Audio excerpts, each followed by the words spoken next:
What's up, everyone? Welcome back to Three Swords Productions today. We're back Sunday morning yet again, here with some Webcam Locals action. This is brought to you by PPG Online. This Webcam Locals, that is. If you want to join, feel free to reach out. We can get you in touch with doing these locals. But we're going to be covering some games today for One Piece and seeing what shakes out in this slightly new meta of 4.5. See what red-purple decks might be here and showing up. See what not red decks are showing up. That's the big thing. Is I think the community as a whole has like figured out red-purple Luffy. So will we get to see that deck in action this weekend as well? Red-purple Law, because like a lot of the decks are a little bit slower right now, and there's not as much to pressure Law in general. So I think that we might actually see Katakuri take a backseat where last tournament we saw it kind of piloting or fully in the driver's seat. I think we might actually see a lot of contestant for that, but we'll Yeah, I think we're going to see a lot of that. I really like the Law deck. I think it's super cool. I've been playing around with the Kid deck. It doesn't feel quite as strong, but it does feel like you can make an aggressive slant out of that. I think it's interesting, but not quite as good as the others. Excited to see which one of those might come out today with some cool action. It looks like we're setting up for round one right now, and we'll be getting to that pretty quickly here. But it looks like one of our round one players is playing the set 3 Ace leader, so mono red there. Okay. It'll be pretty interesting because where do you think Ace sits right now? So Ace actually liked playing against Newgate. You were able to swing in pretty hard, being able to discard events to be able to swing into Newgate. So losing that matchup probably doesn't feel great. I think in general, a lot of your removal you were trying to play was also against Zoro. You were playing Seaquake, you were playing Fire Fist, and you've kind of lost those abilities. But I think you can do definitely some decent strategies. You like playing Buggy already, and Buggy is one of the searchers you have in red still, alongside Izo, and that was already a package they wanted to play. So you didn't lose a whole lot from the bannings. You lost what would just be 5-drop Marco for being restricted, which was a strong card, but obviously is a card that has fallen off in power since red, all the aggressive red isn't quite around anymore. So I think you're probably in a fine spot. You probably didn't lose too much, but you kind of lost some of your best matchups, which doesn't feel great. I'd be interested to see how it goes against yellow. I think you'd probably struggle a little bit, but as always, having blockers for the yellow matchup is the most important thing to do, and I think the deck can still play a lot of those and be obnoxious in that way. So long as you can get aggressive tempo, you might be in a good spot still. Well, so still setting up pretty close here. We're going to be jumping over. We did start at noon, it looks like, so going to be figuring that out. But in the meantime, just trying to be ready for today and figure out what's going on. It looks like Katakuri versus Katakuri would be another matchup that would be pretty interesting to see here. It looks like our table one, we were setting up for feature match. It looks like they're not quite ready to play yet. So instead, how about we hop over to our table 2, which we do have going on. Yeah. Why don't you walk us through? It looks like we have here Katakuri versus Katakuri. Why don't you talk about that mirror match real quick? And the mirror match is a little difficult. The mirror match favors the person who plays A, Katakuri second, and then B, you play more 10-drops than your opponent. It's a game about bombs on the top end, and I say you want to be the second person to play Katakuri because you want to be able to Katakuri their Katakuris. So doing that kind of cycle and dance of answering the answer is one of the kind of pain points of the matchup. You want to have the body and the tempo on the board, which is also why 10-drop is so important. These decks can't answer 10-drop in any meaningful way, so that will stick on the board, and it's got a powerful effect attached to it. Yeah. So in both fashions, both of those cards will be the defining factor of the game. You still want to carve out a bit. You still, like we talked about having tempo in the match in the first place. You want to find your Parasparrows early. You want to maybe trigger a Cracker off of life, things like that. Because you want to be able to aggress your opponent down and force them into spots where they don't want to be comfortable. Yeah. But that's not what the backbone of the match is dictated on. It's a lot of 8 and 10 drops that'll really dictate what's going on. So finding those is the most important thing. When you search with puddings early, when you search with Parasparrows when they die at later points in the game, those are the things you want to find. You don't want to be grabbing counter power, per se, unless you're really low on counter power and have everything else. So focusing on that is pretty much the most important thing you can be doing. Gotcha. Well, because we're a little bit late into the round, let's go ahead and jump over. Sure, yeah, let's go. Yeah.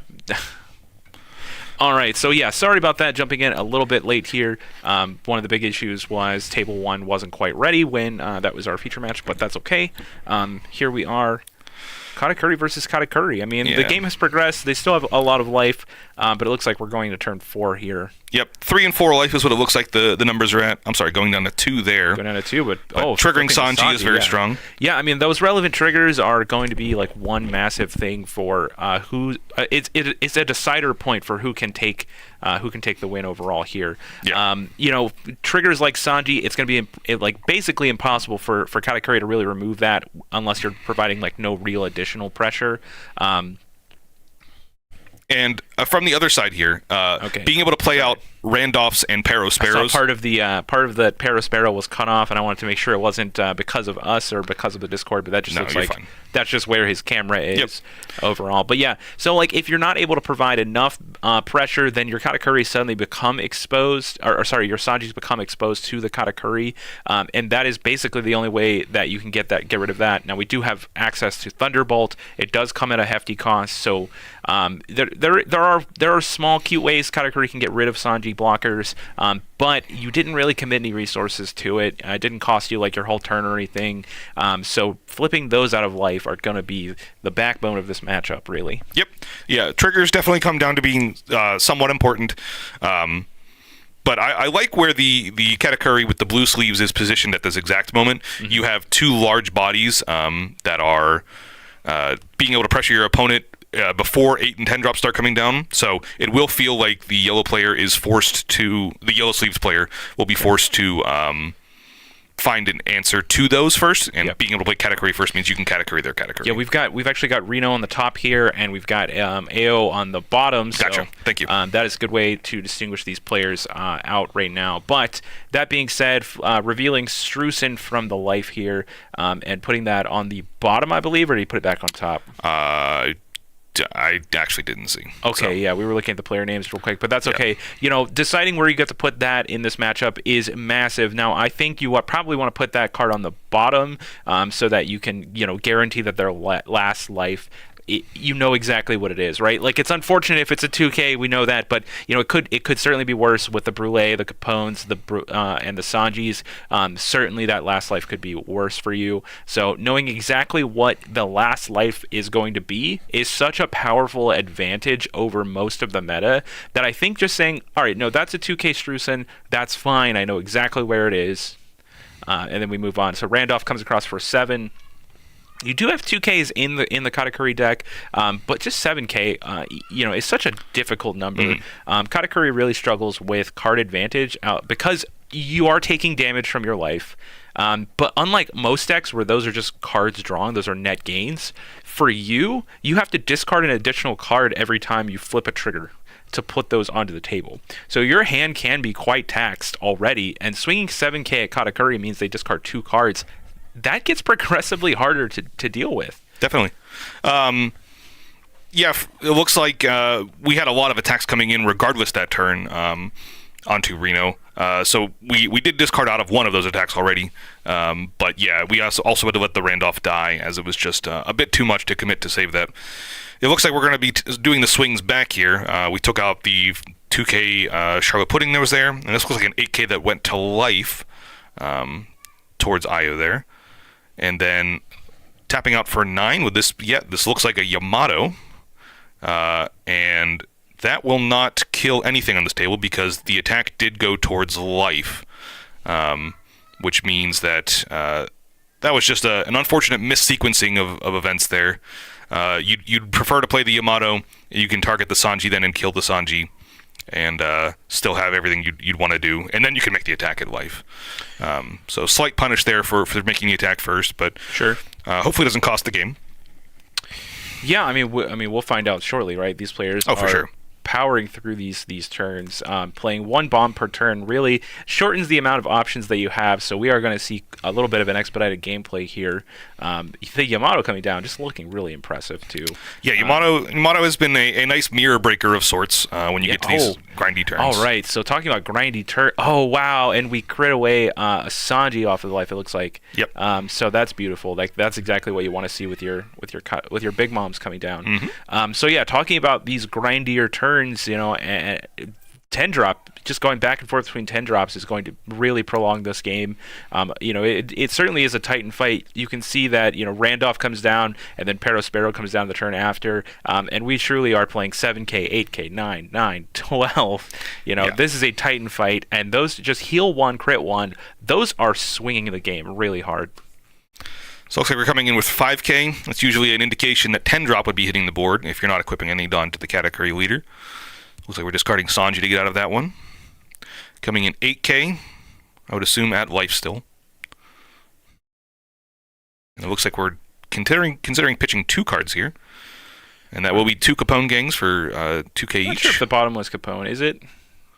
I can't quite tell. The foiling looks very similar, so yeah, I guess I'm going to go with that is 2 Capones there. Yep. But regardless, that is going to take you to 9K. And then we've got, what is that, Yamato coming across? And a Cracker coming off life is going to be quite difficult to defend against. Yep. 10 drop is good. Attacks. You'll hopefully be able to find something off of life, like a Sanji, to be able to block again. Right. But this is going to be got a lot of hefty attacks turn. here. Yeah. 2 of them are massive. Your leader's massive. The Charlotte, you know, you do have less life, so Charlotte is even online. So you really just, you know, this Charlotte Cracker is going to be coming across for double attack with a base 6K. That too. The 1 Dawn on it, in order to activate its ability, makes it 7. So we do have a really large Cracker even, and that's kind of the least intimidating thing on the board right now. That puts you in an awkward position.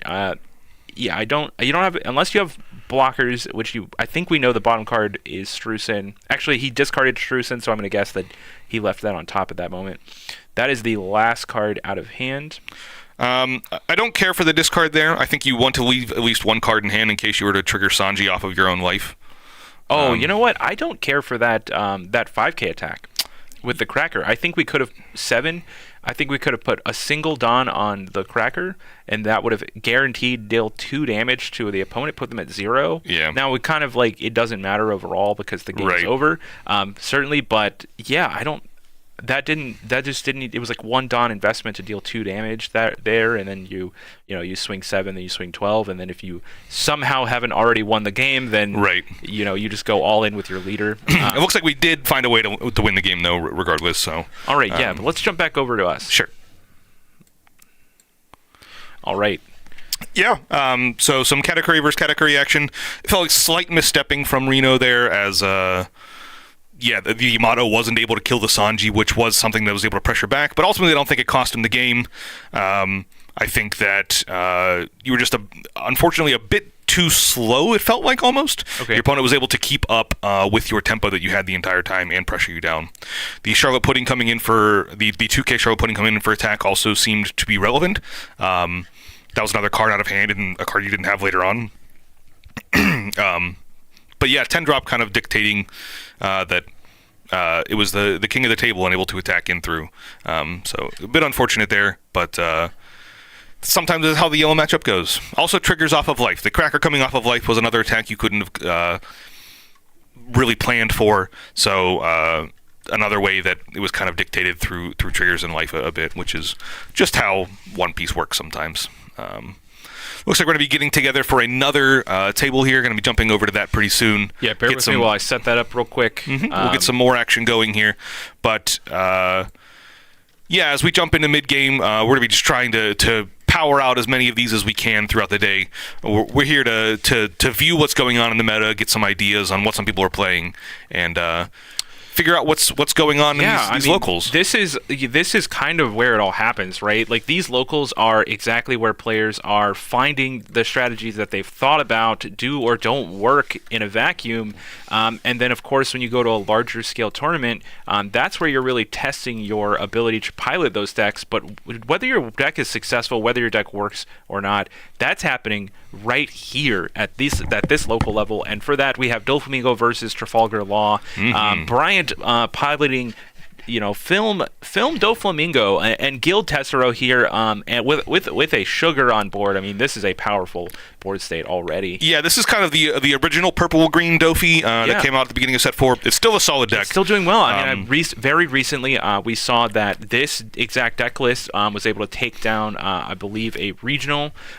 So, players are going back and forth between the new version of Doflamingo with 3 Sword Style Onigiri and the original kind of film Doflamingo here that has the Sugars and the Guild Tesseros, and you're playing more of the traditional things that Doflamingo wants to play. Yeah, and then on the Law side there, this is a red-green Law like we're used to, except that we lost Nami with the bannings, which is a difficult loss. So we've supplanted that with Ezo package, a Whitebeard package. So we'll be able to play Ezo, Haruda, be able to search up things like Fossa as a blocker, and one-drop Thatch, which is another card. There's a nice Whitebeard pirate. And it looks like this will be the end of it here, as no blocker can stop Luffy, not enough cards in hand, and Law will take this one away, as Doflamingo just got a bit outvalued there, it seems. So let's jump back over. We're at the point of the round basically where everyone's kind of finishing up all at the same time. So we're probably going to rapid fire some of these, but let's figure out which one is the longest going matchup. But just in general, I know we missed that one, but how do you feel as the Doflamingo player versus Law? I think interesting. So, you can't really answer a whole lot of what's going on from your opponent's deck. The Sugar early is pretty nice. Being able to Sugar down anything out of your opponent's board means that you'll be able to attack it on the following turn, and that's kind of your answer to what's going on. Other than that, the bodies that they find are just going to live on board, so you really need to find a lot of blockers. And even then, the Law player there had the 5-drop Luffy that is unblockable to blockers. So there really wasn't a whole lot, I think, that could have been done there. I think you have to be a little bit aggressive and hope that you can do the Brook Nami chains and really power out 2 things in a turn to be able to contest what's going on and pressure your opponent down. That's probably the best way to do that type of attack. All right, so we are going to hop over to a game here that looks like it's actually about to finish, but it is super interesting, so I want to get every drop of that on camera that we can possibly get. It is Magellan versus Red-Purple Law, and I know my overlay here is incorrect. I don't think I have enough time to correct that, but let's just get this on camera like the best that we can. We've got 2 Hanniballs on board from the Magellan side, and the absolute stacked battlefield of that Law player right now is crazy. Now Law is at 1, and it looks like Magellan's coming back. So there's a world where he doesn't have the counter out. I don't see any blockers up right now. So we might just see the close to this being in Magellan's favor. But that board from Law is absolutely unreal right now. We're going to see a 5K swing from Hannibal come across the Law. We did have a blocker. We did have 1 blocker, but now this will be a 6K coming across. And if you don't have counter power, you're going to hope to find it in life or something. And looks like we have a 2K. We're considering it. I mean, we only have to counter out of one thing, so it's do or die. It's this one or nothing. If you've got that 2K, use it. It's a radical beam. Yeah. Okay, that counts. Okay, and this is going to be a 7K attack for the concession here. And that is unfortunate, but the last card did not counter, so we were that close. Even in worlds where your Law opponent has established an incredible board. What matters most is hand size, tempo, and can you manipulate your opponent's life to a certain level where we go to that in turn and you've got the appropriate amount of pressure in order to close the game. So that the Law deck is quite intimidating for the board that it can present. It can also deal with your threats quite effectively, but I think it's going to have issues with its hand size. It does. It struggles a little bit with that. Yeah. You're really good about being aggressive with decent-sized bodies, but there's not really a whole lot to fill the hand back in with what's going on. I like the addition of the Radical Beam. That's pretty That's not something that I'm currently playing in my list, but I do like that. I did see there was an Ace there with the last one. Ace is something that's been kind of in and out of those decks, an interesting effect. You don't get the rush out of it because you're not a Whitebeard Pirate leader, but you do get the minus 3k ability still when it comes in. And it's not playable off of your leader, but it is a good-sized body for later on in the match, which is important. Hey, Sebastian just asked, how can one join the Webcam locals? I think that's an excellent question. You know, these are happening basically, like I said, this is where all of the action is happening, right? Like you're determining, like, hey, I've thought about it.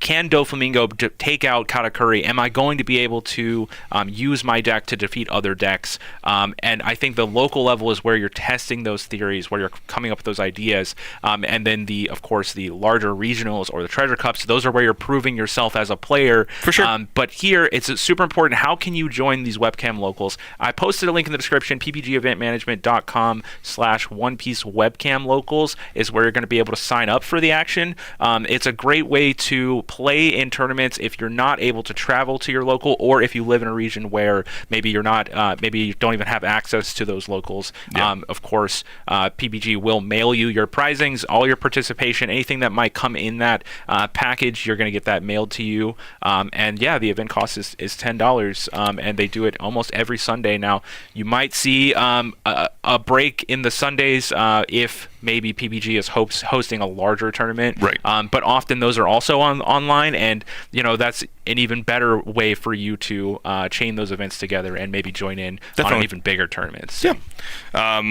These have been super cool to just watch and see how the meta evolves. I've really liked just seeing what people are bringing and kind of testing with in some different fashions.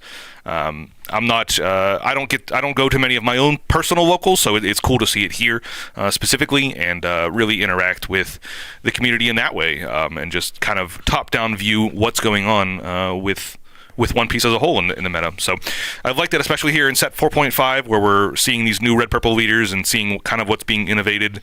Very cool seeing original green-purple Dofi and seeing that kind of resurgence after the post-red bans. That's been super cool. Yeah, I mean, one of the most exciting things that I've seen so far in these locals is Kaido just dominate like all of its peers in this event. You really get to see like one single player show up with a very cool deck tech to defeat his small group of opponents, and you get to see that work in a local setting. You have all these friends, who's going to be showing up, you get the same participants every week, and that's where the meta can evolve rapidly, because if everyone here is playing Zoro or Katakuri, well, then you go home and it's now your job, it's now your homework to figure out what takes down those decks, and then you get to show up next week and you get to prove, hey, I was right or wrong. And that's an exciting feature of these local settings. So it's important to kind of see what is winning, what is not winning, and even in your local setting. So. Yeah, I think so. Super great for all of that kind of testing and learning about the game, and also just honing your own personal skills. There's so much to learn within the game of when to counter, when to attack, when to pressure, all these types of things, and it's a good practice point for that even things like the sim don't always bring across correctly. So you get some nice real life action in learning that, which is very definitely cool. All right, we are going to take a short break here. Just as we set up, we have one matchup still going, but I'm certain that they're in time already. It's going to be over very quickly. So we're just going to take a short pause here, and we'll be back probably sooner than the timer says, but certainly at the very beginning of round 2. All right, we'll see you then.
We are back. Yeah, we are. Webcam Locals here, hosted by PPG.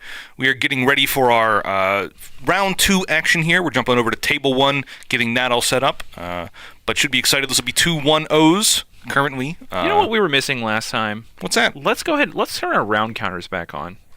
That's what we didn't have. A round counter would be probably helpful. Yeah, let's do that. Okay. Yeah, let's get a look at a timer. I'll allow you to do that, and you can continue doing that while I talk about what looks to be Magellan here at table 1. Interesting leader that's kind of popped back up a little bit. I've liked some interesting things out of it. Okay. You're kind of good against yellow in the first place. You've got Magellan leader that can, or I'm sorry, Magellan character that can minus Dawn from the yellow decks, and it really throws them off tempo, being able to play those 8 drops and 10 drops on the curve that they want to. Okay. So very useful in that fashion.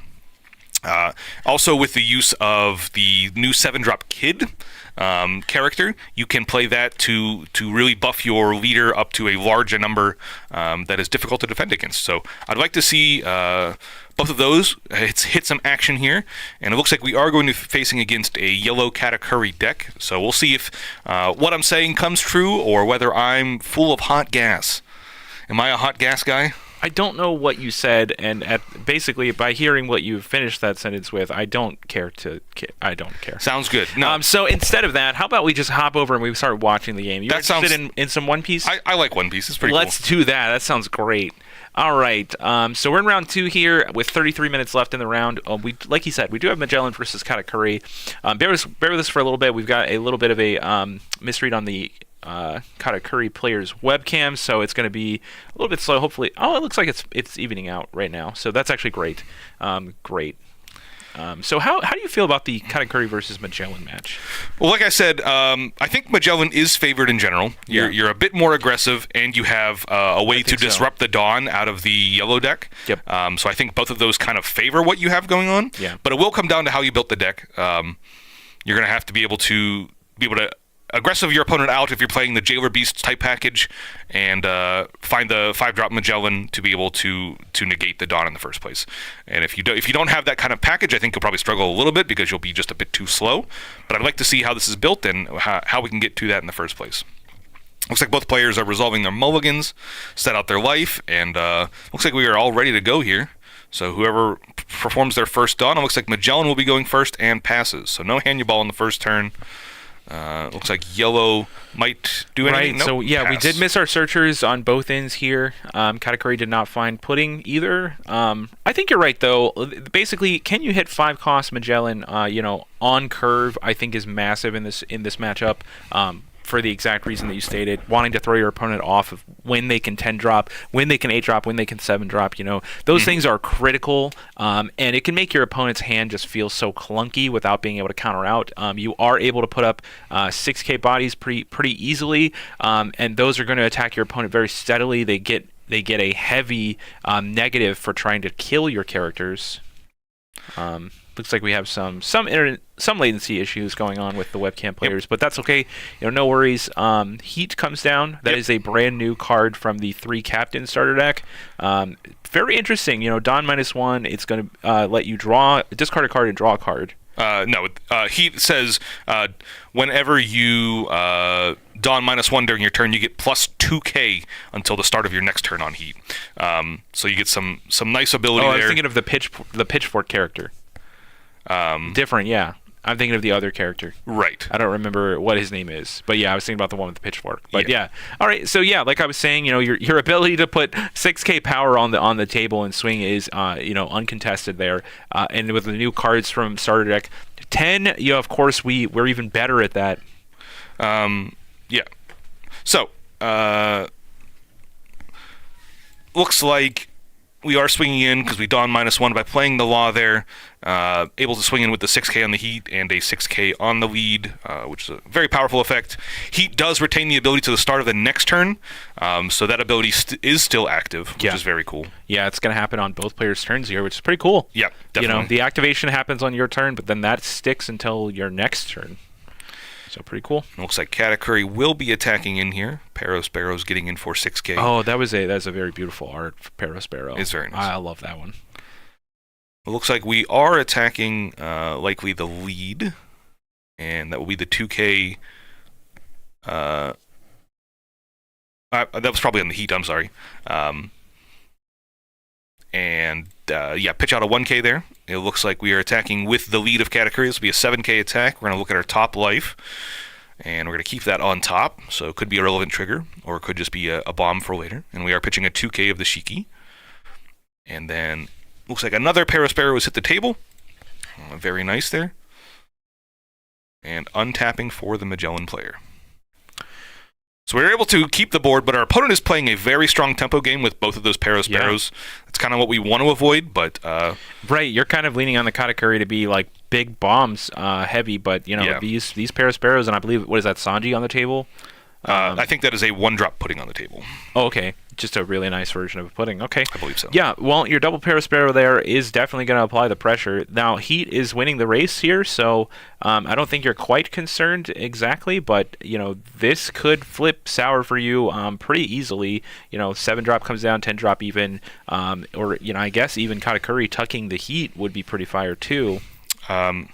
Heat is often fire together, but yes, it looks like a Parasparrow came off of life, which is unfortunate. Third Parasparrow, yeah. Now we've gone well wide. Now can we go good high?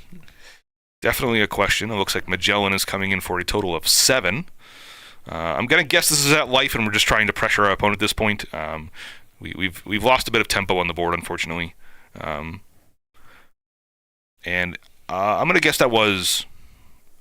I'm gonna guess that was the Sanji. I think that was Sanji. That's what I was saying. Okay. I thought that was Sanji. Okay. Okay. So that was Sanji. Yeah, it came off of life then. Pretty good. Yeah. It didn't look good. like any of the puddings I'd seen, but there's so many very cool alt arts out there now that I really don't fault anyone for not knowing one of them. Yeah. So and I extended that grace to myself too, where I didn't recognize it, but there are very many cool alt arts happening right now. Definitely, yeah. Not upset by it, just missed it. All right, looks like attack for 5K with the Parasparrows coming in. Oh, so untapped. We're considering 7K swing on that with that 2 floating Dawn there. Will it go on the Parasparrow? It's going to go on lead, okay, and be an 8K attack. So this looks like an attack at Heat then. Probably, 2K over 2K on the Heat. over on the Heat, and you can look at your life there. Now that's another 3 captains card, right? Or is that Magellan on the Magellan player table? Those are 2 laws. The two of the new blocker laws. Those are starter 10 laws. Yep. Perfect. And it looks like this 5K attack's coming in. We're going to take it from the Magellan side. Another 5K attack coming in, likely at lead. You generally want to sequence attacks at lead after the attacks on the characters, so I assume most of these attacks are coming in at lead at this point. Unless you've had some difference in opinion on what's going on there. Looks like Magellan is considering countering out of the attack in the first place. Probably reasonable to at least counter out of one of these attacks. Yep, and it looks like another one's coming in. These Parasparrows are doing lots of work right now, really keeping up with what's going on the opponent's board. And it looks like another Sanji has come down. Yep. So another blocker is also obnoxious to what your plan was with Magellan here. And going to Dawn up 2 more times. This should be putting us at 7, I believe. Looks that way, yep. So we'll see if Kid is an option in the deck. Could be good here with your opponent having a bunch of 5K blockers, making your leader a 6K would be obnoxious. I wonder if that card actually belongs in this deck. I'm not sure. Making your leader a 6K, is that... I mean, I guess it becomes 7K on the turn that you play it, right? So yeah, it becomes a 7K for the attack, and then a 6K until your start of your next turn. Right, yeah. But I'm wondering if that's like good. I guess it is good enough, huh? I think it's your highest top-end card in the Magellan deck. Yeah. And you probably wouldn't go much higher. But I think it's interesting. Okay. I think it's interesting too, yeah. I mean, it does kind of play into what you want already. Magellan being one of the strongest starter 10 captain leaders. Definitely. Definitely. It looks like we are just coming in for a couple attacks on 5K there. Clearing out a Parasparrow makes sense. You want to just not die on these upcoming turns here. And keeping the blocker back is about the same as attacking the Parasparrow in the first place, so no problem with that. Mm-hmm. And Parasparrow looks like it's showing off its strongest ability and being able to add itself from the deck. Very strong that the searcher does, or the quote-unquote search ability doesn't care. And it looks like we're clearing another one out. Probably trying to see some kind of high drop from the Katakuri here. You'd be looking to add something like a 10 drop. An 8 drop is fine, but it looks like we are just settling for a 2K. Adding that to hand. And looks like we are playing. It's not. I forget the name of the card, but it is a 2-drop blocker. Out of the Magellan decks, we will also have that. Is it Domino? Domino. That's probably it. Yeah. Yes. Yeah, purple being one of those colors that's wholesale unfamiliar to most players because it's not been extremely relevant to the meta at large. But now as we move into set 5, certainly in set 4.5 here, purple is already starting to make the biggest impact, and we might even see that purple becomes the strongest color in set 5. We'll just have to wait and see what the blue-black Sakazuki deck can really do here in America. But purple looking really nice. Cards like Domino coming back into favor. Cards like certainly, even Magellan Leader we're looking at now as being a huge contender for next set. And my personal favorite thing that I've played so far is 9-drop Kaido. That card has been a house. A bomb. Love that card right now. So it's really nice to see basically a huge pool of cards that we've already seen just kind of come back and feel fresh and new, feel like they're reinvigorating the entire game because we're able to cycle back and bring new colors back into the meta. For sure. And I think that's a really powerful advantage that One Piece has now and will continue to have in the future as we make our way across making all of the colors either playable, versatile answers in the meta or newly meta relevant. Right. So that's going to be a lot of fun. I think it's very interesting here. The Katakuri player has opted to make all of these attacks at the opponent's life in Magellan. That does mean that Magellan can go down to 0 and just use the blockers on table that they have at their disposal. All of the laws and the domino are blockers. Yep. So it's not like we're pressured for a couple turns here. We have the ability to stave a lot of that off. So it'll be interesting. I assume yellow now will just be taking large swings with what they have on board and whether they can defend their life with what they have just in hand. Yeah, I mean, that's kind of where you're at now. Now you have to punch through all of these walls. The wall of blockers, certainly relevant. Now, can Magellan muster up some pressure? Because that's been the one thing that it's lacking. It had the heat, but now it needs to pack something a little bit more. And certainly as we go down a little bit on the curve in order to play these nice new blockers that have on-play abilities, such as the law, what happens to the pressure in the deck? You have to be concerned about that. So yeah. You've got the wall here, but now you need a pressure Katakuri.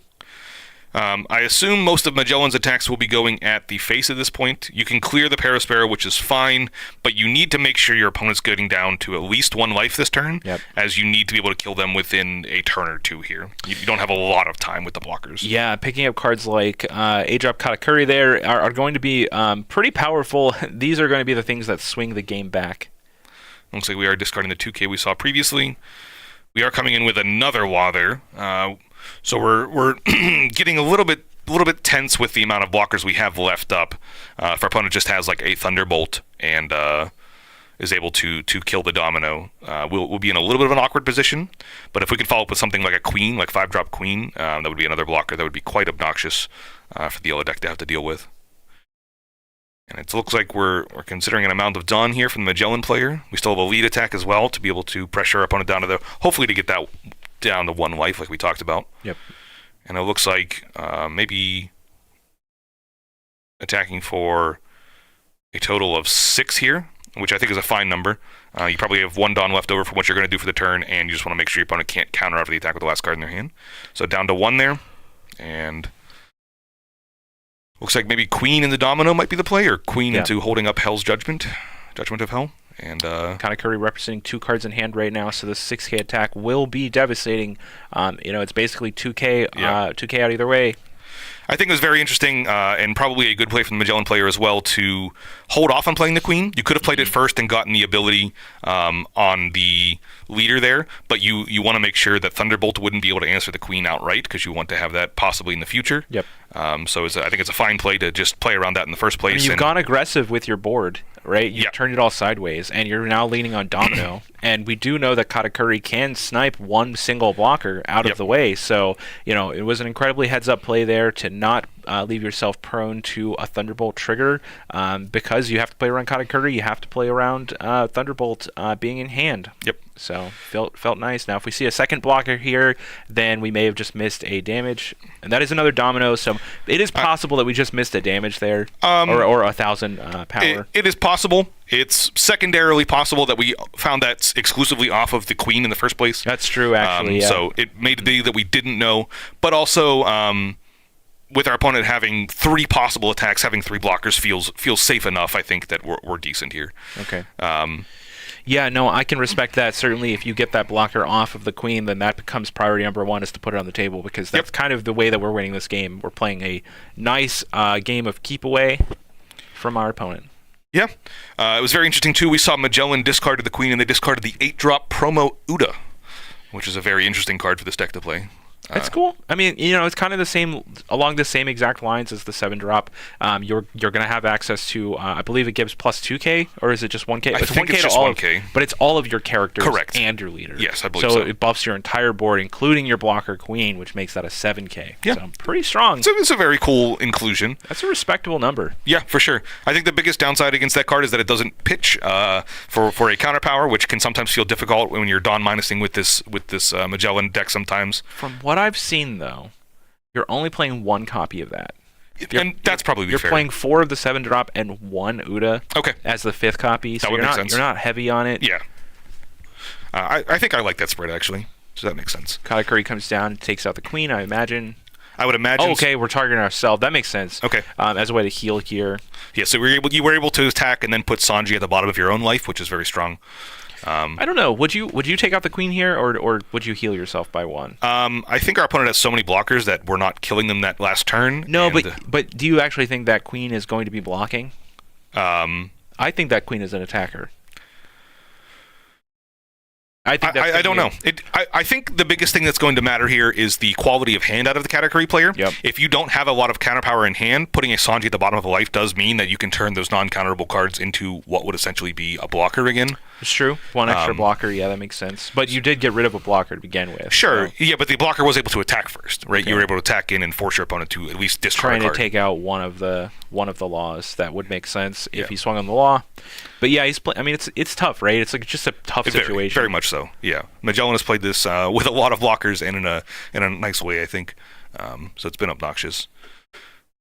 And discarding out of the attack there. Looks like we are attacking for 6k with the queen. Mm-hmm. Coming down with the Sanji out of life that we know about. And yeah, dominoes aren't going to be able to attack to kill anything at this point, but we will play 9-drop Kaido to sweep that up.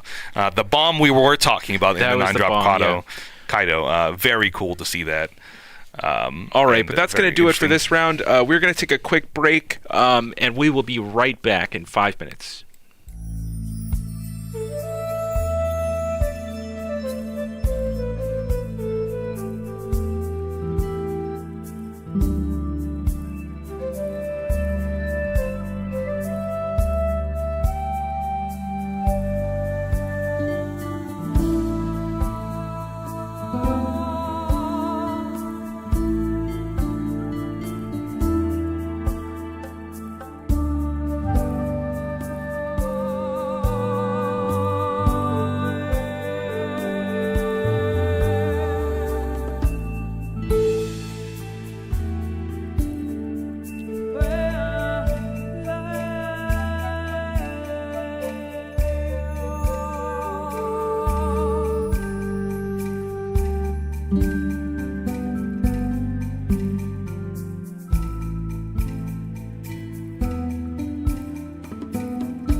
All right, guys, we are back. We wanted to jump into this game as it looks like it's about to finish up, but the entire round is about to finish now.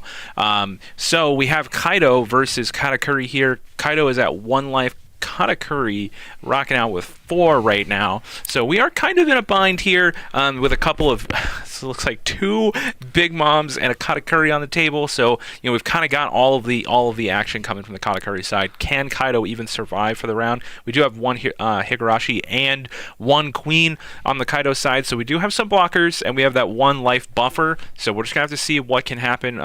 This is Kaido's, this is the home that Kaido has to live in, right? Yep. This is...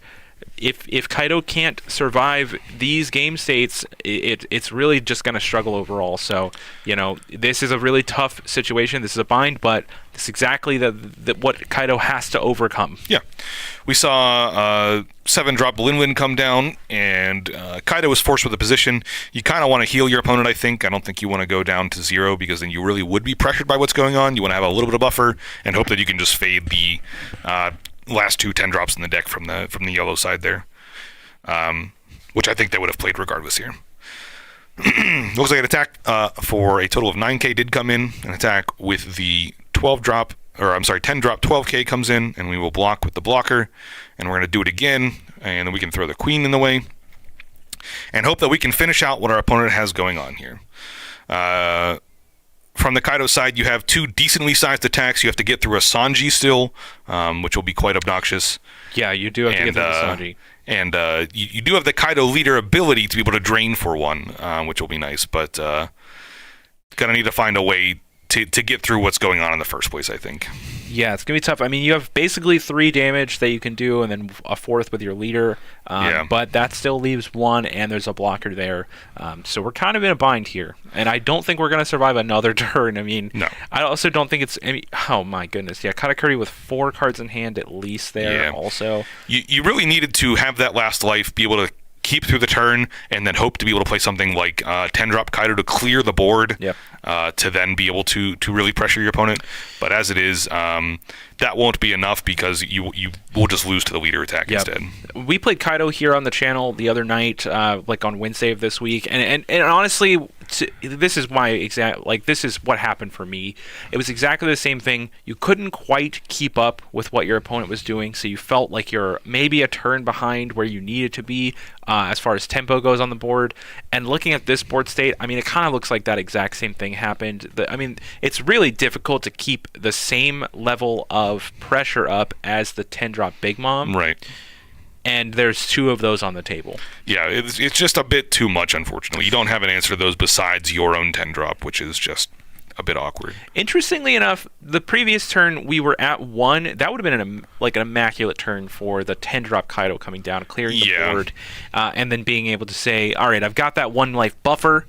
Now I'm okay. But here with 0 life, even that isn't going to be enough because you don't have enough cards in hand to counter out of your opponent's 16k leader attack. You really need to hope into a queen, into like a Domino or Black Merida, into just another one. Oof. And your opponent discarding 3 2Ks to get out of that attack does not feel great. Really just saying, I'll keep a high life total. I don't mind. Well, it's like, where's the punish, Yep. Oh, and he had the 10-drop, but 1 turn too late. Yeah. Unfortunately. Just not quite enough, unfortunately, because it's sweeping up the board just means you'll die to the leader attack, which so you've got to overcome the 16k leader attack.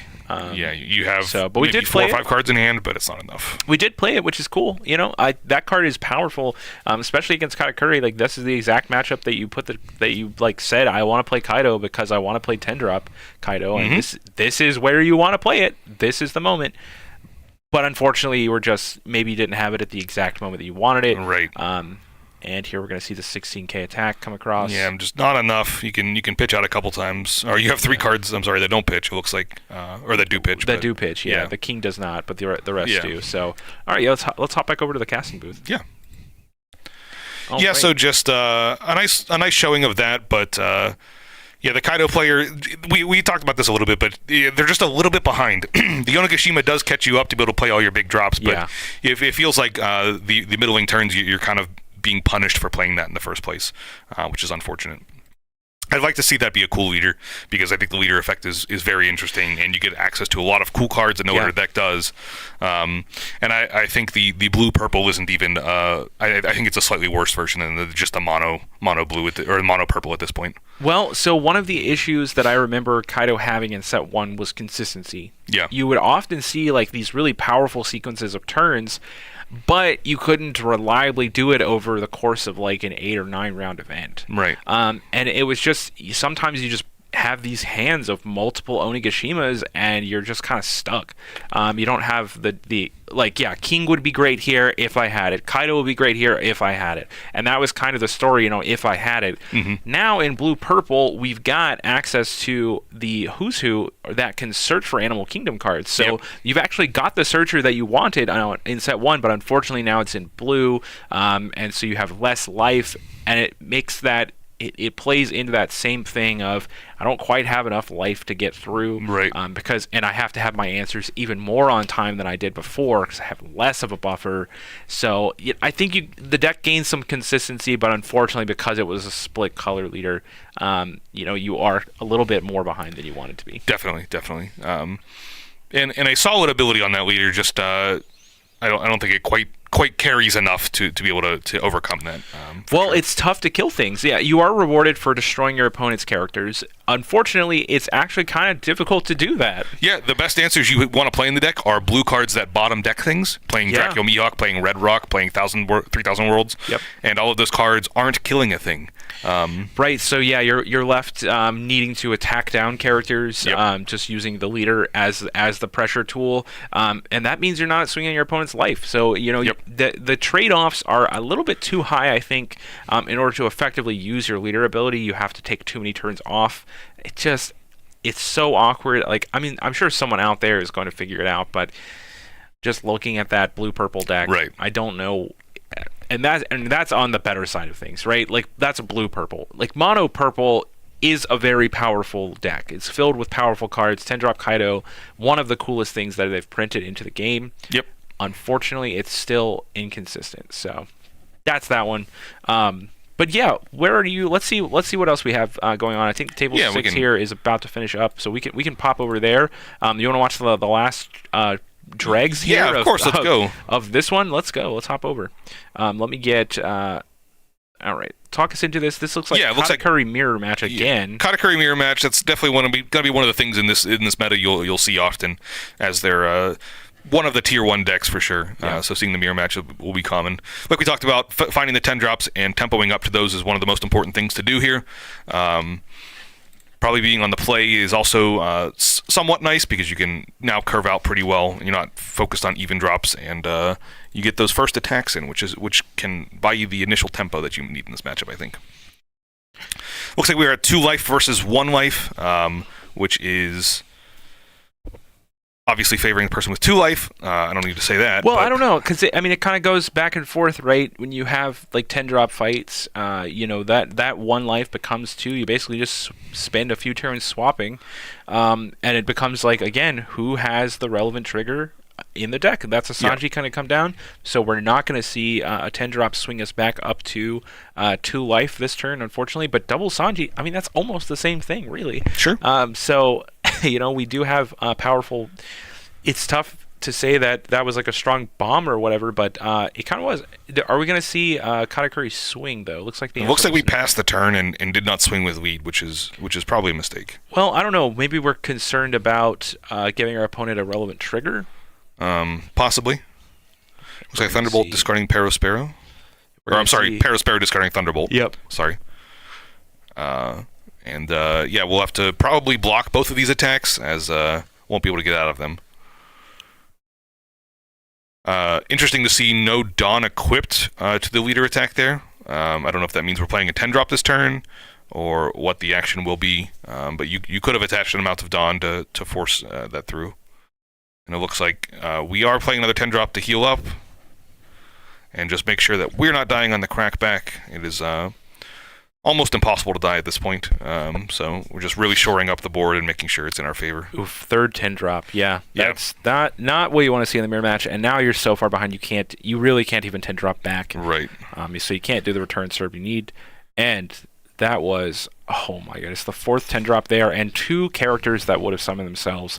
That's exactly what you don't want to see. Right, yeah. You want to avoid that amount of tempo for sure. Yeah, tough. That's a tough one. When your opponent gets a little bit ahead of you, it feels so impossible, right? Yeah, for sure. So, all right. Well, that was the last round, the last match going on in round 3. We should be transitioning over to round 3 here very soon. Yeah, last in round 2 just finished, and we'll see what table 1 brings us in a matchup here. Well, what matchups are you looking to see? So we've seen Magellan. We've seen today that there was a bunch of Katakuris bopping around. Yep. And we saw that Kaido, but Kaido did lose, which means that we won't see that. I think we're bound to see more Katakuri versus Katakuri action in the first place. I'd like to see some shakeup there. I'd like to see the red purple law maybe up in there, see what that can do against a yellow player and how they can interact there. Because you are able to tempo out pretty quickly, which yellow can sometimes struggle with. And I think I'd like to see the green purple Dofi around too. I think both of those against yellow would be very interesting to see. Yeah, honestly, I want to see Doflamingo pair up against things that I don't typically see Doflamingo. And honestly, I kind of want it. So when we clicked in earlier, we saw a smoker match being played. Oh, okay. That would be really cool. That'd be very interesting. I want to see some smoker versus red purple Doflamingo. That's the matchup that I would hope to see. Right. That one seems the most exciting to me. But yeah, I mean, I think overall, I really haven't been able to watch too many Doflamingo versus Katakuri games. But I can kind of imagine how that would go overall. I mean, I think Doflamingo is just able to play in such a way that it can spam 5Ks onto the table. Yeah. And because Katakuri is only pretending to be a 6K lead, it actually is going to take all of those hits pretty easily, and that can put it in a situation where it needs a lot of resources in order to overcome the amount of pressure that green purple is able to put up. I think so. We've already proven that deck doesn't necessarily have the card engine necessary to be able to do that. So it becomes kind of a foot race at the very end of the game, and if Doflamingo is able to protect itself in the early game, then you're going to have the buffer that you need. And it's going to get really tough for Katakuri at the end. I think so. Yeah, I think you just have to kind of fade like Sparrow life triggers to be able to attack back on what you have going on as the main thing that you're really fighting against. But I think that'd be very interesting to see as well. Yeah, so I mean that's the one I want to see the most. Of course, we'll just find out what players are actually like winning with here. I can guarantee that we're playing Katakuri at some point. There were plenty of mirror matches. Yeah, we'll see plenty of that going forward here. It will be Katakuri versus something. Yeah, I would definitely imagine that would be the case here. Yeah. So I'd prepare for yellow as always in this current meta. But yeah, I mean, while players are doing that, like, let's just give a quick shout out to our channel here. If you're watching us for the PPG event specifically, we will go live every Sunday to host, to do commentary for these events. But we are also live several times throughout every week, playing games for about 3 or 4 hours over here on Three Swords Productions. Now we have not been live on Twitch, so if you're watching Twitch now or the VOD or whatever it is later, we will be live more often on Twitch. So that is going to be, if that's the platform that you prefer. Yeah, moving forward, we'll be doing that for sure. So yeah, I mean, if we play everything, we basically have this table back here. We line it up with all the decks that we have built, which is usually about 10, and we just say, hey, what do you guys want to see? So if that's the kind of vibe that you're looking for, come check us out. Yeah, for sure. It's been a lot of fun testing in this current meta and figuring out what's good, and we're really looking forward to set 5 and testing that out and playing around with all the new leaders that have come out with that. So looking forward to set 5. Yeah, for sure. I mean, set 4.5 has been a blessing, and really, I'm excited to see if set 5 is going to be like truly as diverse as set 4.5 has been. I know a lot of people are playing Katakuri right now, and that's a little bit of a drag. But overall, I mean, I think the possibilities for this set have been like way better. Yeah, I think the difference in set 5 will be with the kind of quote-unquote unbannings, the undoing of what the current bannings are, to see what that can stand up against the blue-black Sakazuki. Definitely. Or the yellow Anil will be interesting.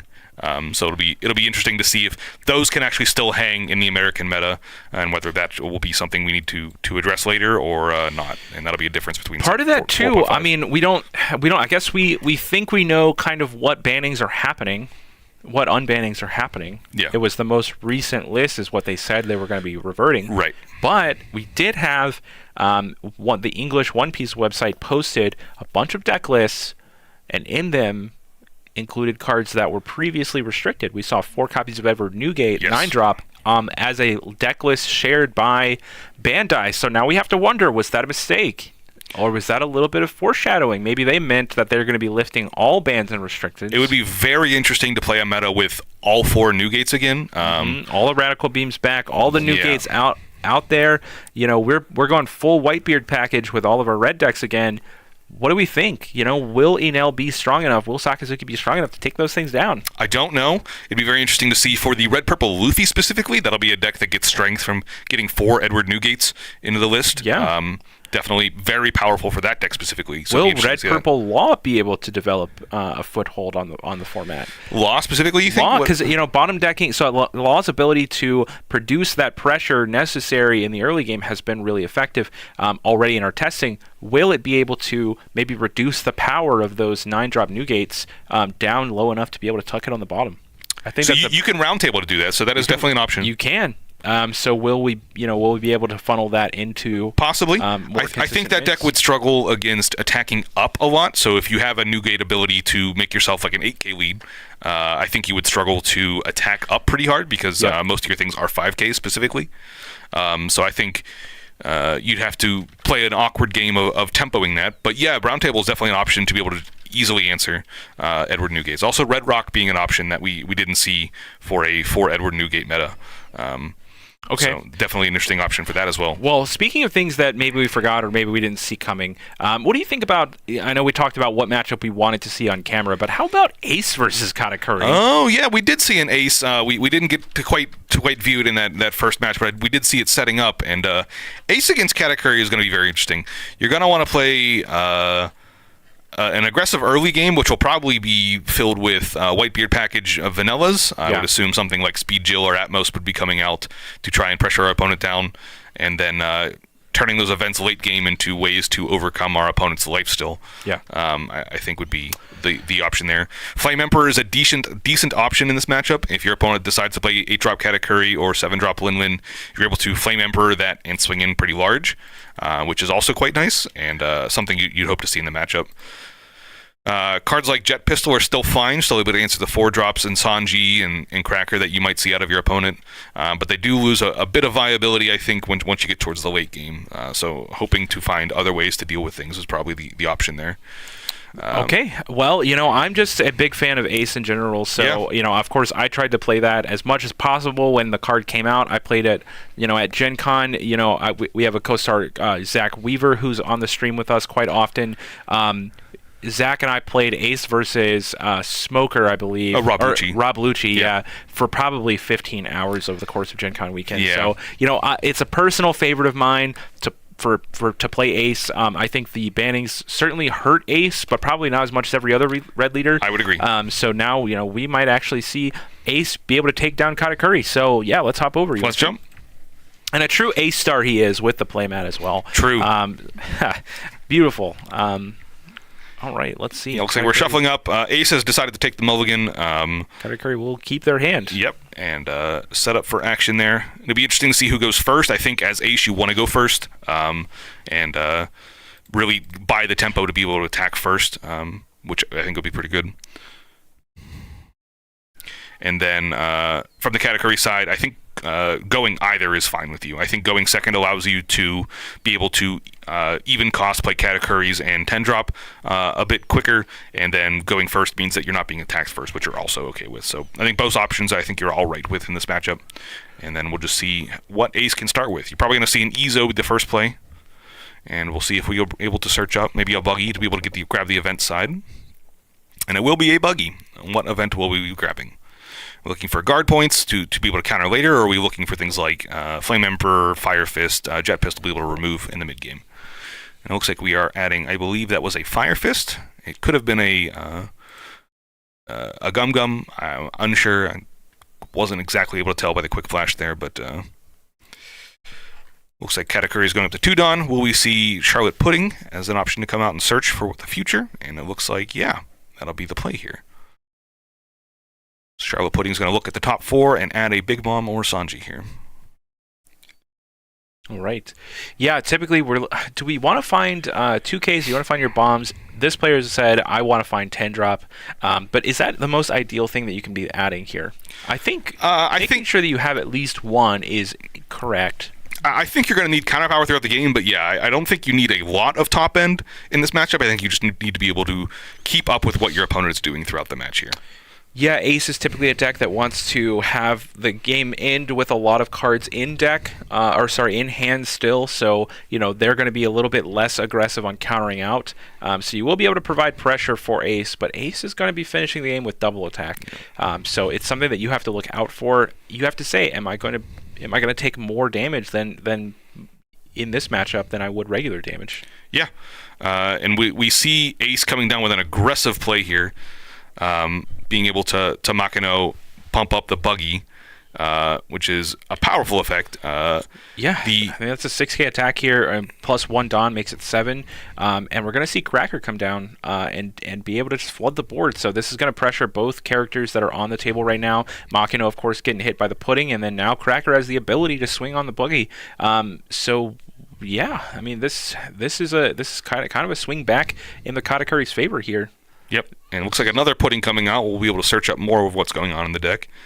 Something like a Parasparrow would be nice here to be able to keep curving out this exact turn, but if you don't find that, you'd be looking for Sanji's or the 10-drop. Yes, the 10-drop is powerful in the matchup. Now we can guarantee that Katakuri has access to double 10-drop play. Yep. You are at less life than your opponent, so you could decide to make a Cracker attack at life as well and try and force your opponent to discard a couple cards or lose 2 life here with the double attack. Yeah. You have the option, but do you take it is a good question. If you have Parasparrow, I think you're fine with not doing it. If you don't have Parasparrow, I think it's a very, very clear yes. We should try and swing that in. Make the lead go at the buggy and make the pudding go at the Makino. You're saying like 6-drop Parasparrow or 3-drop Parasparrow would be the play here, I think, because you still had 3 Dawn. But it looks like we are going for a swing up on the buggy specifically and hoping to strand the Makino on with nothing to buff on the board. And it looks like the opponent is okay with that attack. And then with 2 Dawn left, we can now make the attacks at life. You could do a 7k Cracker attack, go in for the double attack, and then do a 7k lead attack as well. Both asking for 2 cards. And it looks like we might be optioning for the lead attack first. Nope. I think either option was fine because you're not losing the Cracker ability necessarily, but you would be playing the things like Flame Emperor trigger or Jet Pistol from life, which I think you don't need to. So it looks like an attack for 7, and this will be a double attack, so we're going to trigger twice. And it looks like we might have a trigger here. Nope, added to hand, and then doing a second time, added to hand. Okay, so that one got through, and then we'll do a 7k lead attack here as well, and decide whether we want our life on top or bottom. And keeping it on top could mean a relevant trigger for the future. It could also mean that a bomb card, like an 8 or 10 drop that we don't want at the bottom of a life for later. And then optioning if we should counter out of the attack from the Ace side. And we're going down to 2. So the pressure that Ace was trying to bring by playing out the Makino and being aggressive felt like it's kind of biting them now as we're at a lower life and have less of a board at this point. Feels like the Dawn could have been invested to build up our board instead. But if we didn't have anything, we didn't have anything, it looks like. Well, Katakuri at 3, so tough, right? Because you're gonna need to put them down to 1 in order for your double attacks. Well, let's see. You're gonna want to put them at 2 so that your double attack puts them down to 0. True. And then you can close out the game easily. Is that going to be a thing that happens over 2 turns or just or 1? I think probably 2 turns, which makes it even more difficult because if they're at 3 life, you're kind of saying like, hey, you're 3 full turns away from me killing you. Yep. And you are currently at 2, so you don't have the time you need. I like the aggression early from Ace here to swing with the buggy that did start getting Katakuri down in life. But now you have no board, and you're kind of needing to put that pressure back on the table. Yeah. Fire Fist, being able to discard another Fire Fist here is a nice use of the ability. Clear out the opponent's board that you were struggling against a little bit, and playing an Ezo to search up something else that's going on. I think we're going to be looking for counterpower at this point. Something like a Guard Point or Radical Beam would be very nice here. I'm sorry, this is you can't add either of those because this is EZO, but adding an Correct, ace is yeah. pretty good. Well, December 8th, we get Nami back. True, yeah, you do get Nami back. I was also thinking of Buggy as the other option here. Okay, yeah, okay, fair. Which is probably the one that makes more sense at this exact point. But adding ace is pretty strong. A nice rush character, being able to shrink what your opponent has going on. If you have more removal, like more Fire Fist, that'll be also strong once you're at 10 Dawn. Back to the Katakuri side, though. It's portioning out the Dawn and seeing what the options will look like. This is our 6 Dawn turn, so 6-drop Parasparrow or 5-drop Randolph plus a leader attack for a little bit bigger would be both options here. I think in general, Katakuri is fine getting the opponent down to 1 life here. That's a lot of pressure that they'd have to deal with. So being able to get them down to 1 would be pretty strong. And it looks like we are considering maybe a sizable attack here, maybe like a 9k attack with a 3 Dawn that's possibly in hand. That would mean a total of 3 total cards to be able to get out of this attack, or 1 event plus 1 2k. And it looks like that's what we're going to go for. We do know our top life, so we're probably going to look at our opponent's life now. And due to online rules, that would be a reveal for every player. So it looks like EZO is on top. All right. We're going to see the EZO on top here. Yep. Now, what do you do with that? I think you leave it, right? Because it's not really threatening. I think you can leave it on top. Your opponent's likely taking this attack, so whatever card they take here, they're going to add to their hand. So it depends if you think your opponent has the ability to search on the next turn. I don't think they do. I think they'd be trying to play ace on the next turn, so I think it'd be fine to leave it on top. But putting it on bottom is also reasonable. Now you know what's at the last attack for the life. Right. Now there's no surprises on that final turn. We do see a counter out as a guard point plus Otama, which is probably your best option for Mace at this point. You want to start using those counter out events to be able to leverage them at a good time. And playing a Brûlé out is not a play that is aggressive towards you, so you feel okay with that as well from the ace side. Yeah, I mean, I think at the start of last turn you said, wow, I'm at 2 already, this is horrible. Yep. I'm in a very bad situation, and then somehow we've turned the clock a couple turns and I'm still at 2. Yep. There's nothing on the table pressuring me, and I've just got full reign to get the game back. So if you were looking for a moment to kind of bring the tempo back to you, this is the moment. And so it really comes down to, does your hand have, that character that needs to hit the table? We're looking for ace. We're looking for, any 6k character that's going to be able to return serve and now say, I'm going to easily deal damage to you because I got to put you to 2. And then we're looking for Flame Emperor on the following turn. Maybe we're going to be able to pressure the 7-drop Lin that comes down. Yep. And this is going to be fine tempo. This is exactly where Ace wants to be. All thanks to, Katakuri swinging for 9 last turn and not really having a body to put down on the table. We did see ace added to hand with a previous EZO, so we do know that's an option for us on the side of ace there. Well, if we have the Dawn this turn, I think that's the correct play. Yeah. Because it is going to, whether or not it actually connects this turn, it probably will connect on the following turn. Yeah. And that's all we need. We're going to have to protect our ace, the character, and then that 5k there just caught the block. Definitely doesn't feel like the best use of it, but it does mean that you still have a high life total, that you don't feel pressured, that you might be able to play the 10 drops that you have in hand. We do know a 10 drop was added previously. 2 of them. So you did save that, and that does mean that you're not eating something like a Seaquake. That ace is very interesting here. We saw ace added previously to hand. That's a Luffy, yeah. Oh, that's a Luffy. Yes, okay. That makes more sense. So Luffy comes out, and Thunderbolt from the life does mean it is answered when ace would have been safe, but it doesn't look like we had enough Dawn for it. I'll tell you what.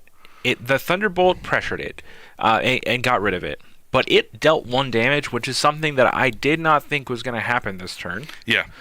So I think ace was the stronger play overall, because especially knowing that you had that Luffy, it's a better answer against blockers. Right.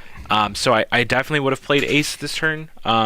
But that it is what it is. The Luffy dealt the damage, and that's kind of the same thing. True. The mission was accomplished. Okay, so now we did see the pudding come across and be able to finally take out the Makino. It does feel like it was slightly punished earlier by taking out the Buggy, because the Makino was able to pump up for this last attack here. But we did clear the board from the Katakuri side, Hopefully which is nice. 7-drop come down. And we see perfect. Yep, and we're going to heal back up, go 1 higher, so no problem there. And now if ace is played, it's not too bad. We are Still afraid of Flame Emperor as an option here. That would clear the Katakuri and also swing in large. Well, it does. I think I'm a fan of the ace this turn because you want the. I think you want. Well, okay. You're probably never going to get in a situation now where you can put your opponent to 0 with your with Flame Emperor. No, I don't think so. Because this turn you're going to swing on them, put them to 1. Yep. And then they're going to 10 drop. Yep. Put themselves back to 2. Yep. And you're just not going to be able to Flame Emperor again because it's a 12k. Yep. And we even saw a Brule as a trigger off of life there, so that'll be obnoxious for the future as well. Well, actually, that's kind of a blessing because if you were looking for something profitable to Flame Emperor on the following turn, true, that's it. That would be it. Interesting to see if that'll be an option. Okay, Speed Jill is a discard. All right, so we did have the Speed Jill a couple of turns ago where we needed to, provide pressure. And it looks like we did crit a life out, and that was a guard point. That would have been nice to have to hand, so Katakuri, happy to see that one go away. And then from the ace side, we do have ace in hand as an option we know about, which will probably be a decent play here as a nice rush attacker, and would like to see that come down and buy us a little bit of board back. If you can follow it up with something like a Tony Chopper as a blocker or a Fossa, that would be quite nice, so you know it wouldn't immediately die to the 10-drop swinging back on it, because we are going to have to protect our life here. We are at 1 life, which means that lead plus 10-drop attack would be quite brutal to us. So we'd like to see something to be able to answer what's going on with that. Something else that you could possibly have would be Round Table plus a Fire Fist to be able to clear up the board and attack in. That'd be a decent play.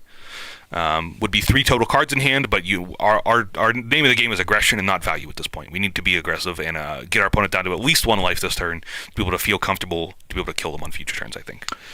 It's going to be really difficult to win this game from the ace side here.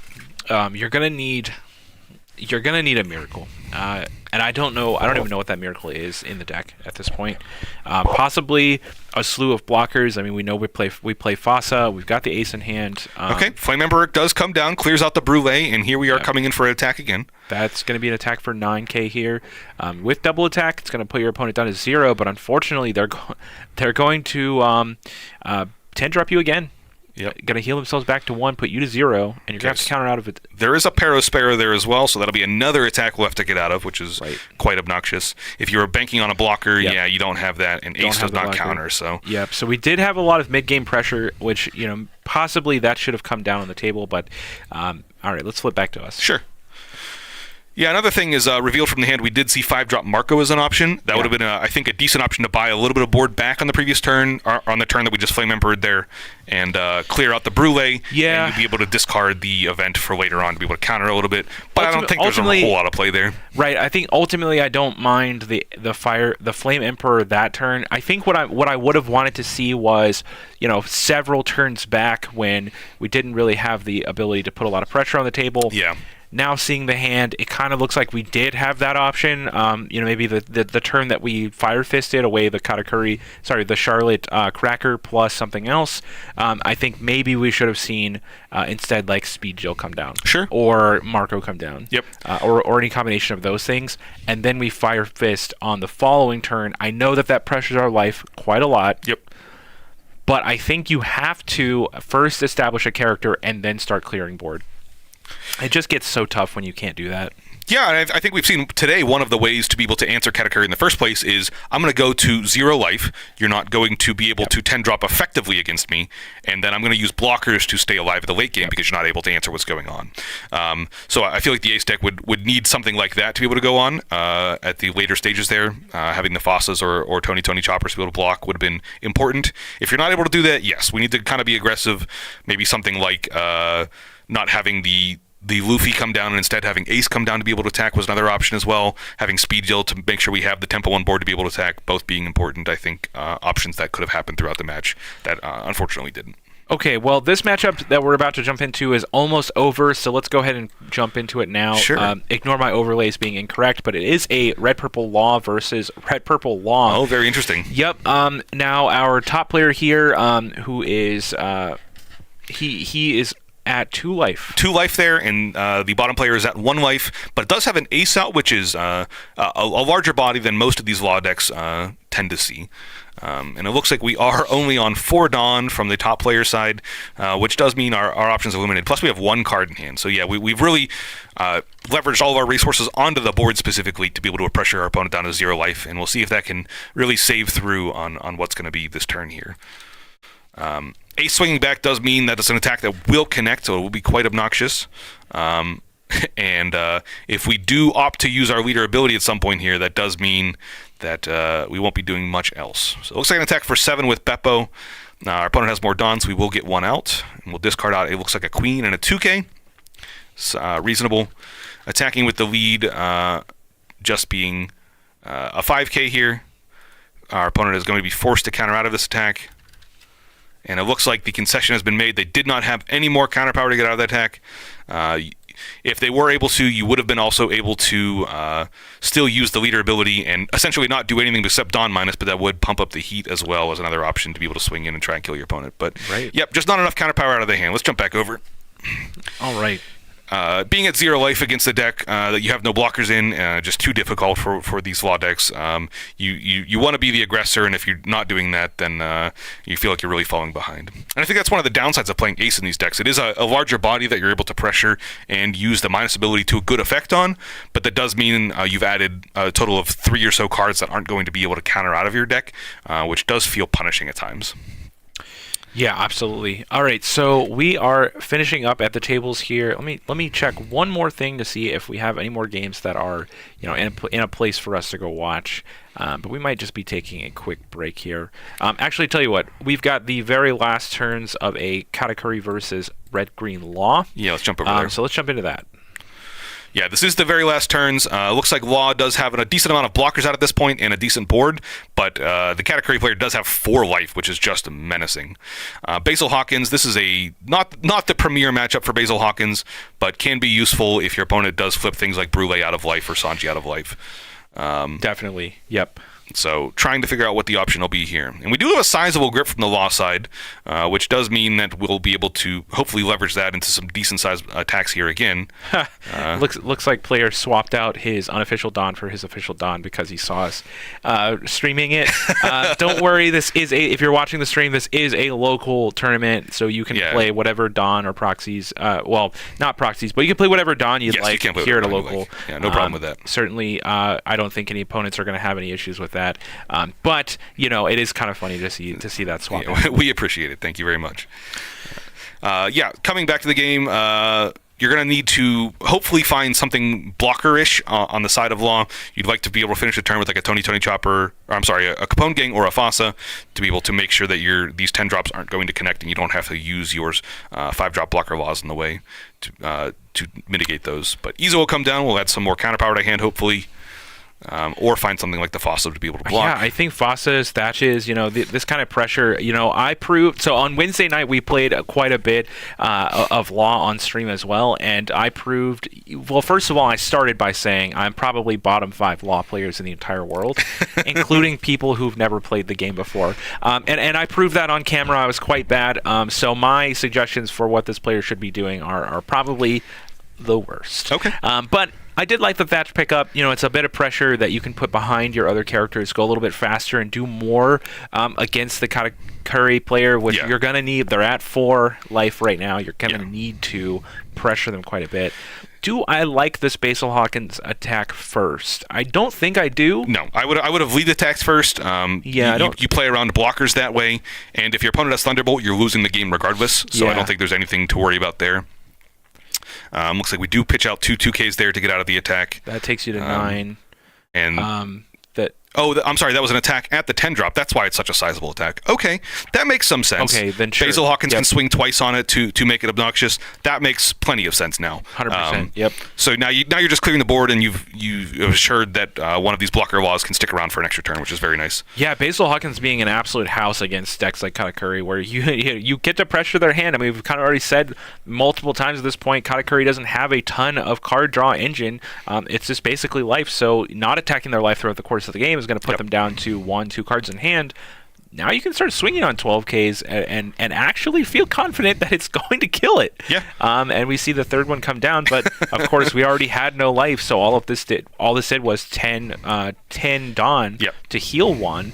And establish a big body. It's like it's actually not much better than a 7-drop in that case. So I mean, it also doesn't force one of these laws to die to an attack here. Yeah. Which means that you will keep one of those around for a turn as well.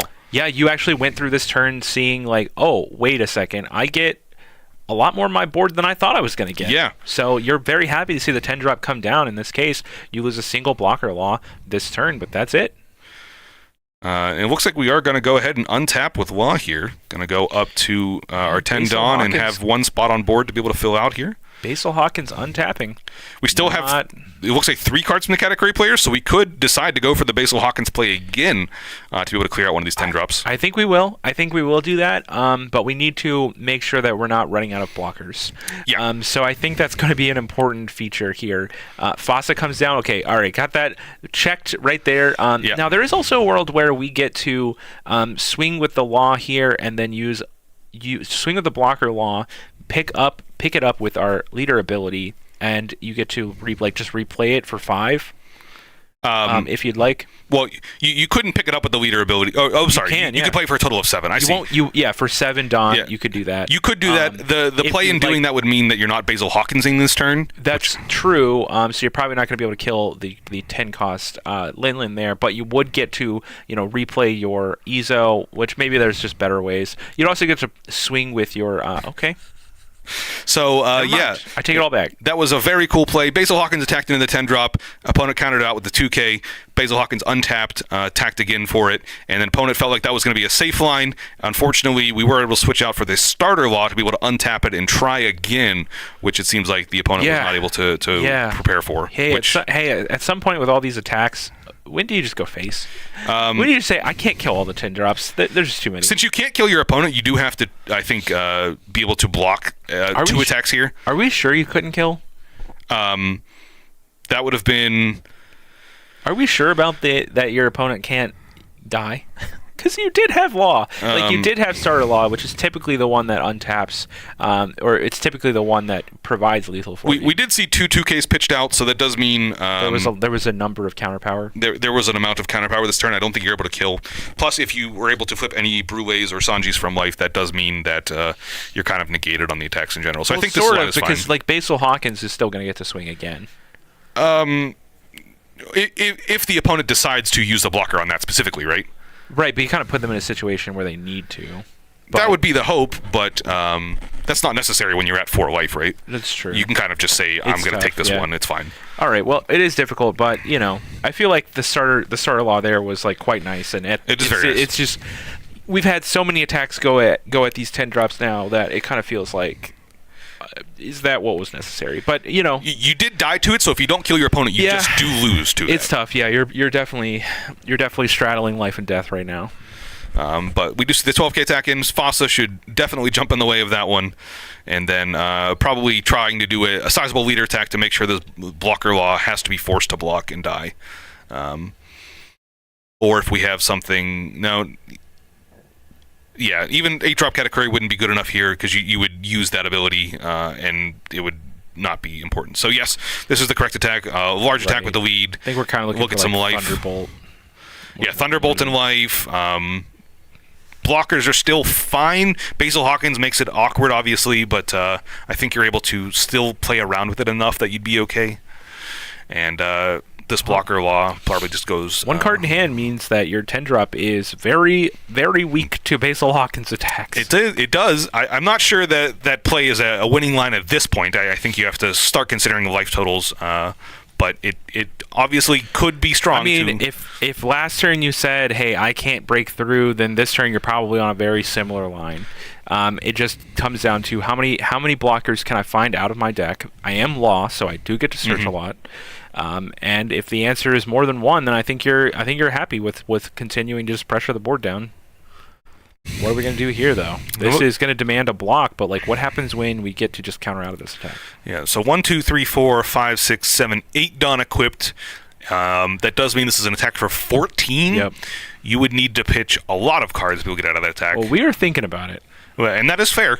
You can consider the questions here. Your opponent has 1 card in hand as category, plus 3 life. So there'd be a total of 4 cards you'd have to contest with to be able to get through. The attacks would have to be sizable to be able to do that. And it looks like that attack was at Basil Hawkins. So Basil Hawkins has been removed. Oh, that's... which is interesting. Your opponent would be forced to do something if you were to attack their life. And the Basil Hawkins... That is an interesting... Yeah, I don't know. That's certainly... That does mean your 10-drop lives. That means they can't do the Basil Hawkins trick. Well, you can still swing on it with your 6K. You could. Like, you do have a 6K that can swing. Looks like Ezo is adding another Thatch to hand. So that's another counter for future. Thatch number 2 in hand. You're probably sad you didn't find Fossa. Correct, but it looks like we are Jewelry Bonnie. We can find Capone Gang and we can find another Blocker Law. Blocker Law. We can find another Attacker Law. And Capone Gang is the thing here. Okay. We've got the blockers on deck. Yep. We have now. Probably we're okay just swinging face now because we have enough blockers. I think we need to. Yeah, I think that's the important part here. We would have to get out of. So it'd be. I mean, need to. I still don't know that I agree. You have a massive grip. I think you could just say I'm going to swing on the board. But I like, attack 5 with lead. Swing larger. Attack 5 with lead. Like, you can chip your opponent down pretty hard. Thunderbolt coming off of life. Yeah, unfortunately. Pretty obnoxious there. Does answer the Blocker Law. So we have the Capone Gang in hand. That'll be able to come down. And we're going to need at least 1 more blocker, I would assume, to be able to get out of these attacks. If the Sanji sticks around, that would be 2 attacks for 10k and an attack for 12k. So you could block with 2 of those if you have another blocker and then get out of a 10k likely. But looks like Jewelry Bonnie number 2 is coming down. We're going to be trying to look for the same things here in either Capone Gang or Blocker Law. And Blocker Law will be the grab. So very nice there. So that's 2 blockers. Very cool.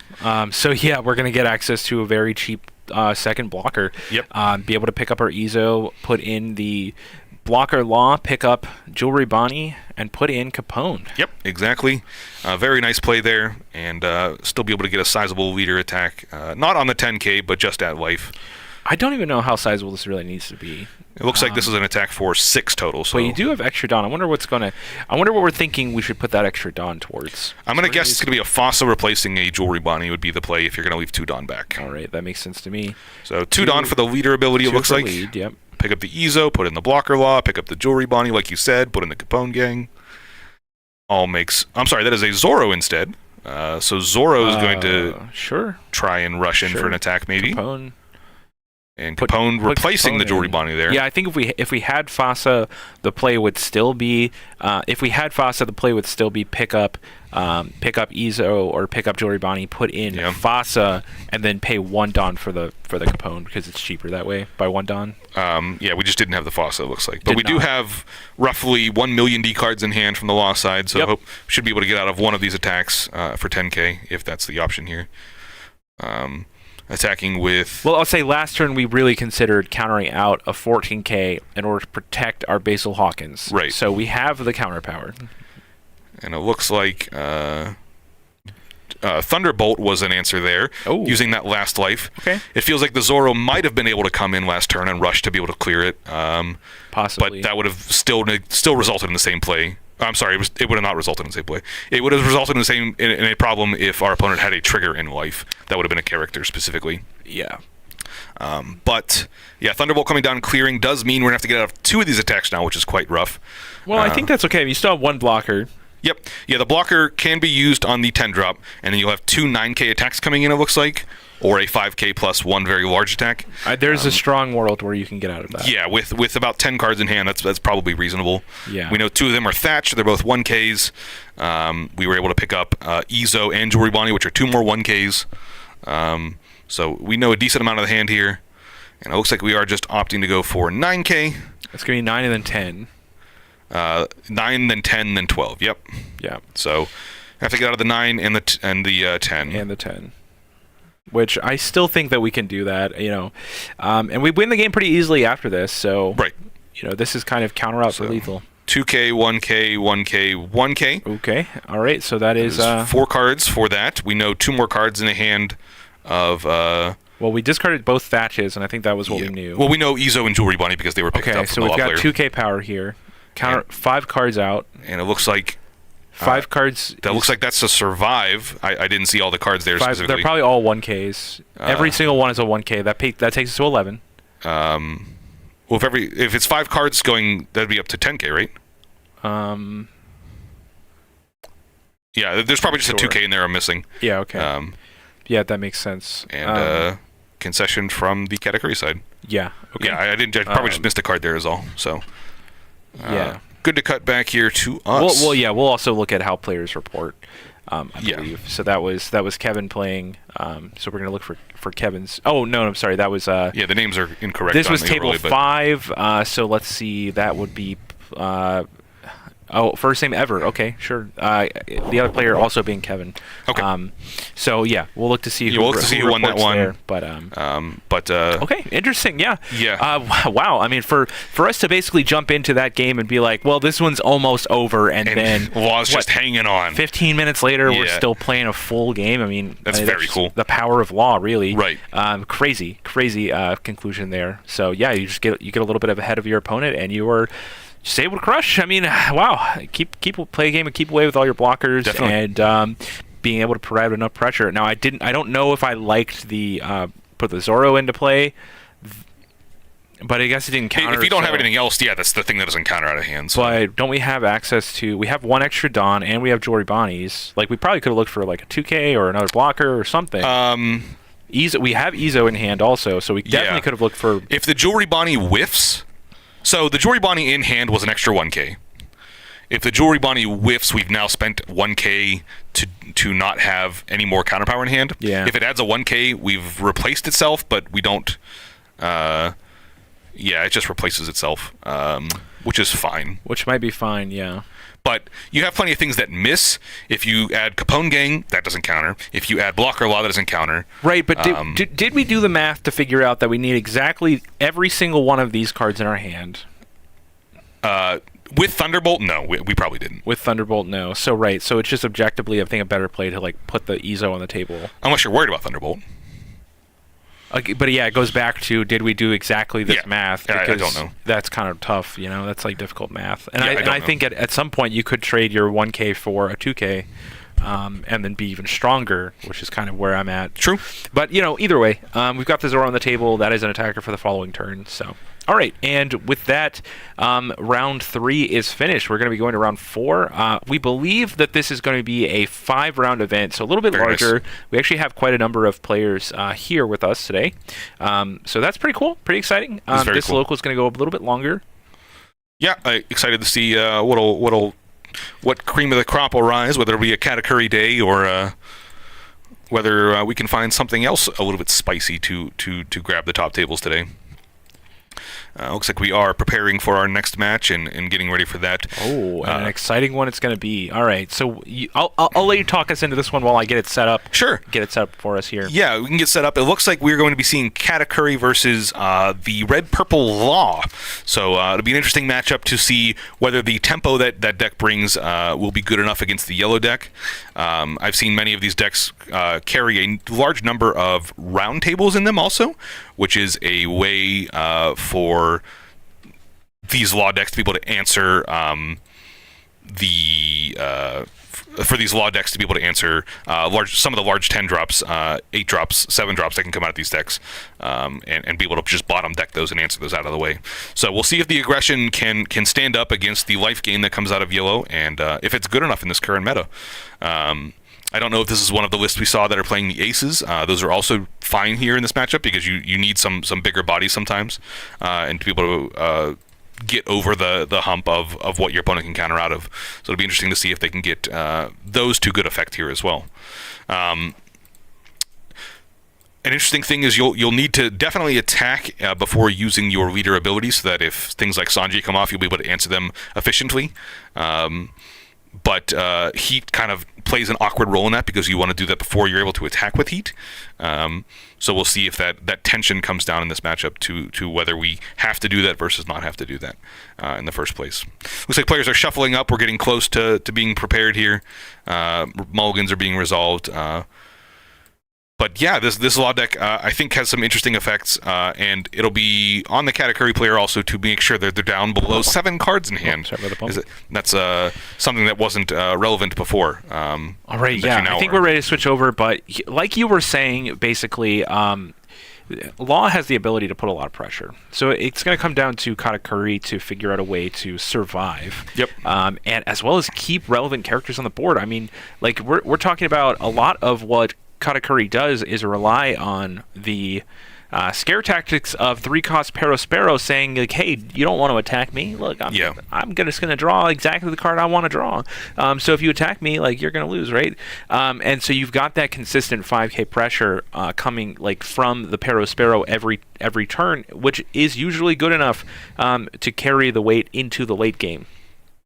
Law will not have that fear. Law will just be able to say, hey, put that on the bottom of the deck. Right. And I'm going to probably go a little bit wider because I did that. For sure. So it's gonna be a struggle here in the early to mid game for Katakuri, and I think as we develop late into the game, it will start seeing it swing back. But we have to make it there. Yeah, for sure. I think something that'll also Katakuri will be happy about in this matchup in general is that these law decks generally play a low amount of blockers. You generally have the 4-drop blocker law as the only one in the deck at this point. So you don't have to deal with much of that late game mitigation of what's on board specifically.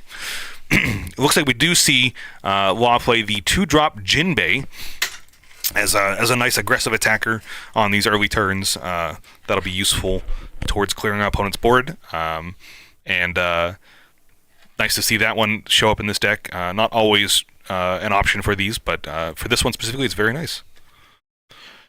All right, Ryan gave us the heads up that looking back at the footage, it looks like that Law did not actually counter out for 6k, so that was a 10k attack on him, and he countered out up to 10k. Okay. So yeah, I'm not sure the resolution of that afterwards. I'll pass that info over to the judge, but yeah, and they'll take care of it. Now, reminder: this is just a local though, so some things are just expected to be kind of missed sometimes. There's not always. It's certainly not intentional. No one's like out to do that intentionally though. Right. But yeah, thanks for the heads up. All right. So that's an 8k attack from Katakuri. What is that character on the battlefield right now from the red-purple Law side? That is the 2-drop Jinbei from the starter deck, I believe. Okay. It is a 2k that I think you Don times 1 to be able to minus 2k something. You can check me here. No, I've spent the entire time not putting cards up on the screen. But I think for this one, because it's new, let's do it. Let's put this one up. I'm gonna replace the Law here, and we'll just watch that together. So yeah, I mean that's very cool. So it is Don X1 when attacking, give up to one of your opponent's characters minus 2,000 power during this turn. It's a cool way to repeat that damage. It is a 2k though, and so seeing it out on the table is a bit odd. I like this card more as a 2k in hand than an attacker, but if you don't have much other minus effects in hand, it will be very useful when trying to deal with Sanjis and the like. It's a little awkward if you're forced to use the effect and the attack won't be like profitable. If you're not able to swing like a 5k attack, then it feels a little bit weird. But looks like we are going for a very tempo-y play here, being able to play out this Sachi and Penguin card to be able to ramp out 2 more Dawn, even though we minused here. Yeah, that card's been really impressive. When I first read that, I said, oh, this is going to be a bit of a weaker one. It doesn't look that strong, but then when you see, the first time you see Red-Purple Law do it, you go, oh yeah, that's a problem. Yeah, it's just a straight I can play this card and not lose anything for it. It's a really big tempo play. I know it doesn't read this way, but it's almost a removal spell. It's it's super effective with Red Purple Law's ability specifically. Kind of cracked. I enjoyed reading that one. And we did see the 1-drop Gordon as the last card being played there. That card is a staple in this deck, being able to use it to answer anything your opponent has coming out. Very nice use of that card in this deck.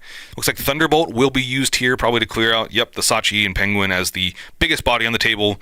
You don't need to answer any minus effects because your opponent has 2 of them in both the Jinbei and the Gordon, so reasonable to just take out the biggest body on the table, I think. And then with the last 3 Dawn, you'd like to see something like a Perospero, be able to pressure back on what your opponent's doing in the first place. And it looks like instead we might be optioning to do a sizable attack here, which would try and clear out this Zoro, I would assume. Because you definitely just want to buy back board at this time. You'll worry about life later with the 10 drops, and when you have a larger board, you need to just survive until then. So clearing out the Zoro in the first place makes a lot of sense to me. If you think you can do it with a 7k attack, you could also do that, plus play something like a 1-drop Pudding, and kind of fix up your hand. Use the 1-drop Pudding as something that can attack back on these Jinbeis in the future. Pudding loses a little bit of ability because it can get tucked to the bottom. You don't want to play something like Brûlé because that'll just get lost in the shuffle of Law anyways. You'd rather just do sizable attacks on the Zoro and answer it that way, I think, here. And just trying to figure out what the option will be here for Katakuri. What would you like to do here? And it looks like sizable attack will be the answer. It'll be a 9k attack, very likely at Zoro here, I would assume. And just get a peek at our life. All right, let's see. We're looking at the opponent's life, and that'll be a reveal to everyone that is heat on top. Yeah. All right, let's see what we do with that. Yeah, you can either keep it on bottom or top. Keeping it on top means you're likely going to have to face it down here in the future. Yeah. And it is a decent attacker with this Law. I think putting on the bottom means it's just going to be a 1k counter, and I think that's a better position for it. I think putting on the bottom makes more sense here. Yeah, you definitely don't want to give... That's exactly the kind of card I think Law is looking for in this matchup.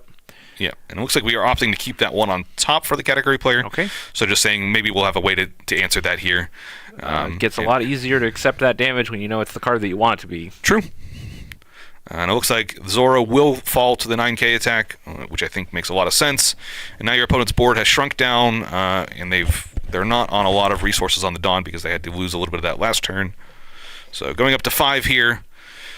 No board means that the Law effect does lose some of its potency. So very nice there. I'd like to see an attack with the lead first and see if we can't force our opponent to trigger something with a Cracker or Sanji off of life. And then maybe we find a way to answer it after we do that first attack. And if not, then we'll just try and commit to the board as much as we can. As many 5k bodies as we can is the Law motto here. Looks like we're attacking for 5 first. Our opponent should probably counter out of this, I would assume, as this is an easy counter out for the category player. 2k out is a good sign for the Law player. That does mean you know that there are no 1ks in hand, so no 6k attack should ever be coming across at this point. Any 1ks that you have are relevant that you want to play. Yes. Is another thing too. They do attach themselves to bodies such as, Randolph, Perospero. Like those are cards that you might want to put on the table, as they're a lot harder for Law to deal with. True. So. And we do see Queen come down. Queen's very nice in this deck. Be able to filter out the hand of what could be some awkward cards with Gordons if you don't need more of those or things like that. And then just searching for more 5k bodies that you could put in off this Law ability. Very nice. So optioning to pitch a heat from hand. Okay. All right. So that player also probably not wanting the heat. Okay. I think that repeatable damage is really powerful in this matchup. So I don't know if I fully agree with the idea that we should discard heat, but it is what it is. It's very interesting. I think it's also a body that can oftentimes be a 6k, which is difficult for the category to attack. You can just 2k pitch out to get that out. Yeah, well, that's what I mean. Is I think it spends the entire game being a 3-cost 6k. Yeah, which is very strong. I think so too. But we see Beppo come out, is able to buy some of that Dawn back that we lost for using the ability in the first place. Yep. Since our opponent does have more Dawn than us, which is very nice, and that'll be repeatable here in the future as well as it attacks, and we are still below. Since we're putting cards on screen, let's go ahead and put the Beppo up as well. Sure. I think that card, first of all, the art is very cool, so let's go ahead and put that up there. But yeah, Beppo says on play or when attacking, so a nice duality there. If the number of Dawn cards on your opponent's field is greater than the number of Dawn cards on your field, add 1 Dawn card from your Dawn deck rested to your cost area. And that is basically always going to be true since you're spending so much of your time minusing 3 Dawn. This means that you get 3 back basically every turn. So the Beppo is going to be a repeatable source of a 5k attack, as well as it's going to mean that every single turn you get 3 Dawn instead of 2, which pairs really well with your ability. You get yourself to 5 Dawn, and then you say from here on out, I am just going to stay at 5 Dawn, and I'm in my happy zone. Right. Looking at the category turn here, this is a 7 Dawn turn. If we have 7-drop Linlin, that's a great play here. 6-drop Perospero plus an attack would also be decent here.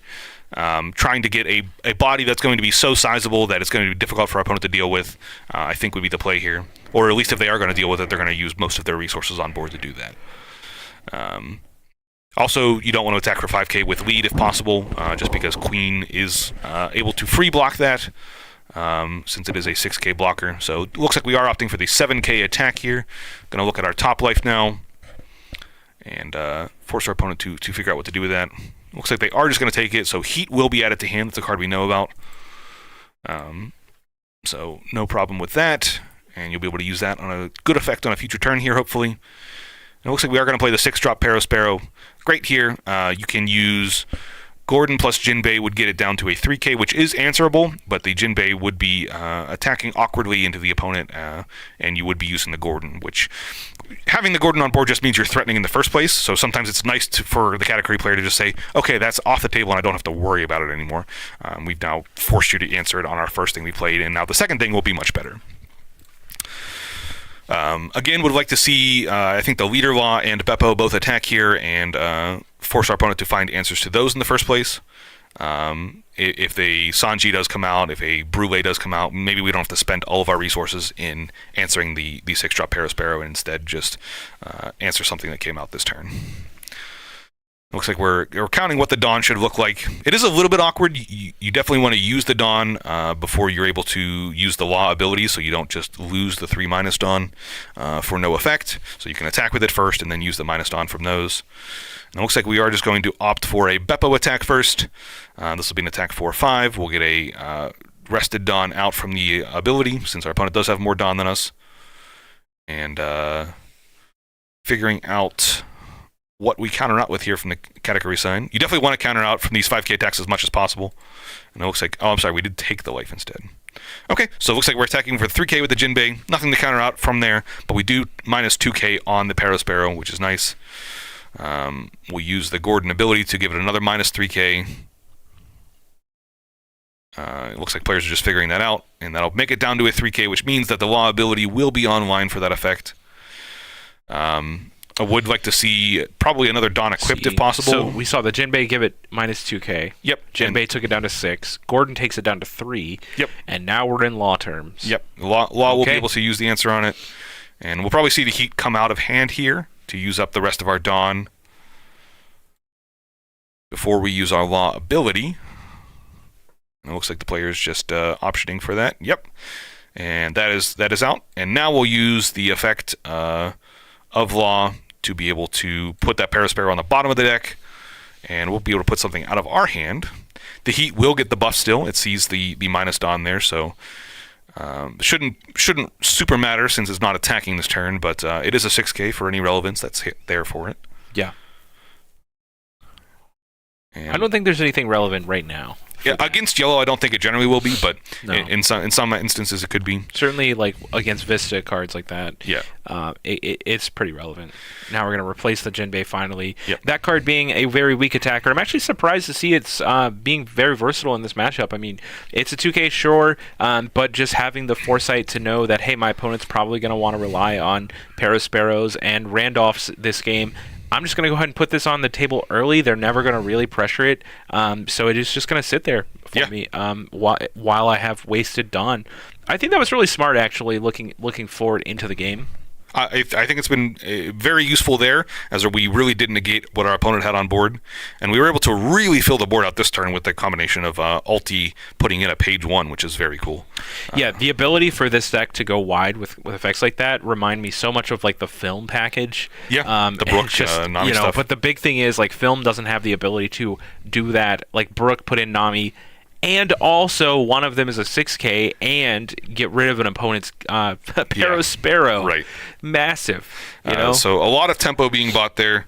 Law just has felt like, since set 1 or 2, it just felt like this is efficiency machine, and the red-purple Law is capitalizing on that feeling so hard. Right. And it's just, like, name a thing that's being more efficient than this red-purple deck. It's crazy. This deck is very cool. A lot of cool cards being played in the deck in the first place. Nice to see purple, like we said, being one of the leaders of this format right now. The 3-captain starter has done such wonderful things. I mean, just the fact that it, like, picked up, it grabbed purple by both horns and just dragged it to the top of the meta. Yeah. Is awesome. Like, I love that, and I hope they do that. I hope they do a similar thing as they make rounds through all of the colors. Right. Just seeing red get like it's so many things, of course, feels bad, but then finally we see these purple cards like popping off, and it's just that has been so refreshing. I mean, you see it on the stream right now that I believe set 4.5 is the best format One Piece has ever seen, but I have plenty of friends who mirror that sentiment, and it's just like it feels like so much fun to be playing One Piece right now. Like, I cannot wait to further that feeling in set 5. Definitely. I hope we're in such a healthy place again. So back on the category side, you are at a 9 Dawn turn, which is a bit awkward. You're so close to that 10 Dawn to be able to play a 10 drop here, but even if you did, you'd be in an awkward position, I think, against these attacks coming back. It looks like we're going to be swinging in for 7k, likely trying to clear out something on board here. Clear out the Beppo would probably be an option, I think, if you could then follow it up with maybe something like a 7 drop. Or if you could play something like a Sanji and a Perospero. Okay, and with Tom out of hand to counter out of that. Okay. Now that's going to make you a 7k, and we swung for 7, so possibly missing something. Did we swing 7 on the Queen, maybe? That's probably what happened in that case. Okay. Yeah, I would assume. Queen would be the biggest attacker. It's a little awkward that you weren't able to equip another Dawn to make it an 8k on a 6k attack, since you only had 2 cards in hand. That likely means I would connect, but otherwise, it looks like our play, would be a 7-drop win-win here. I think as Law, you just crit a life and let that fall off, and then you just force your opponent to be able to get out of the large board you've assembled here to be able to attack them. Yeah, truly your board is powerful. Yeah. I mean, you've got 3 6k attackers and 2 5ks, and the Beppo's just going to, possibly even deal, first of all, just free deals with Perospero. Well, are you attacking the Perospero? You don't need to, basically. Yeah, exactly. So what I'm saying is Beppo can go face, give Perospero minus 2k, suddenly it's a 3k. That is not what Beppo does. I'll stop you before that happens. Beppo ramps you a Dawn. It puts it in rested. Oh, I was thinking of the Jinbei. Yeah. The Jinbei, yeah, sure. You do want to attack with that first. You want to get that rested Dawn out so that you're able to use that to the Law ability. Sure. Whenever you do that, you're going to want to do that because Heat's going to need the buff here for the attack. This is the one downside of the Law deck. Once you've done all the tempo to buy back the board, you don't have the Dawn left to be able to do really large attacks. So they're just going to be decent attacks at 5 and 7s. I mean, against Katakuri, we've seen 5s, 6s, and 7s be the perfect number, really. So. Shirahoshi seems like a pretty solid last life. Katakuri's hand was already pretty large, so now we're able to really filter out. Yeah, it looks like a 10-drop and a Thunderbolt are both discarded, which means that we're going to have to make sure that these attacks do connect through in some fashion because your opponent's going to have the counter power for sure at this point. Gonna really want your opponent to be forced to use all of those cards. So we're going to need to attack for 7, 7, and 5 likely is what is going to option for here. So you can attack with lead for 5, attack with the Queen for 7, and then attack for Heat for 7. Looks like we do discard Pudding for that one. Knowing how many cards is in Katakuri hand is important at this point. 3 or 4 cards means that you're likely going to get the game here regardless. And an attack for 7 does mean, yep, that's the entirety of the hand there. And Heat you'll be able to use the Law ability and bump this Heat up to another 7k, which is great. So very nice tempo-oriented game there from the Law side. I think the ulti plus page 1 was very strong to really fill out this board and finish out this last turn. Yeah, the ulti there is really kind of what did it for us. Yeah. All right, let's hop back over. Let's go. Yeah, I think ulti is definitely what did it for us there. Being able to go wide against Katakuri feels so powerful, and being able to do that with a 6k body even more so. I mean, you do have Shrew since you pack in the 2ks with Katakuri, but you really have to lean on your 2ks in order to be efficient, and the 6k swings just really taxing you on that. So. Yeah, we also saw from the Katakuri side that they weren't able to play anything until they played the 6-drop Perospero, which kind of just gave your opponent free reign to keep playing to the board more and more. It's possible they were playing in fear of both the Jinbei and the Gordon on the table that could have just answered them very cleanly if you were to play something like a Sanji. But at the same time, like I talked about, having those things use their abilities means that you don't have those for the later in the game. Yeah. So you don't have that threatening for later in the game. And that's honestly one of the stronger points of Law is that we're threatening this entire time, and sometimes we don't want to use it because we want to keep the threaten ability up a bit more, I think. I think I'm there with you too. Like, it's scary because your opponent's representing all of these resources, but really the way that you go about cleaning that up is by making them use those resources. Right. So, yeah, you just have to chip away at what they have. All right, guys, that's going to bring us to a quick break. I believe there's still one more round left in this, as well as possibly some more action left in the round. That one went a little bit lengthier, so I'm assuming that most players are packing it up right now, but it does look like we have probably 3 players left sitting at tables. But we're going to take a quick 5, grab something to drink, and we'll be back.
Alrighty, and we're back.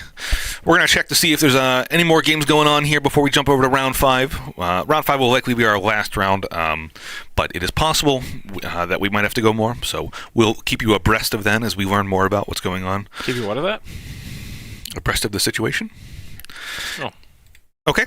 Anyways, yeah, we're going to be trying to figure out what's going on with these future rounds here, and jumping over to maybe a game in progress, see if there's anything worthwhile still playing here. Very cool seeing the Law deck still. I'm hype about that. That was one of the leaders I was pretty cool on in the first place when this 3 captains deck did come out. So it would be cool to see that take this away here and maybe play against Katakuri again in the next round because Katakuri's everywhere right now. All right.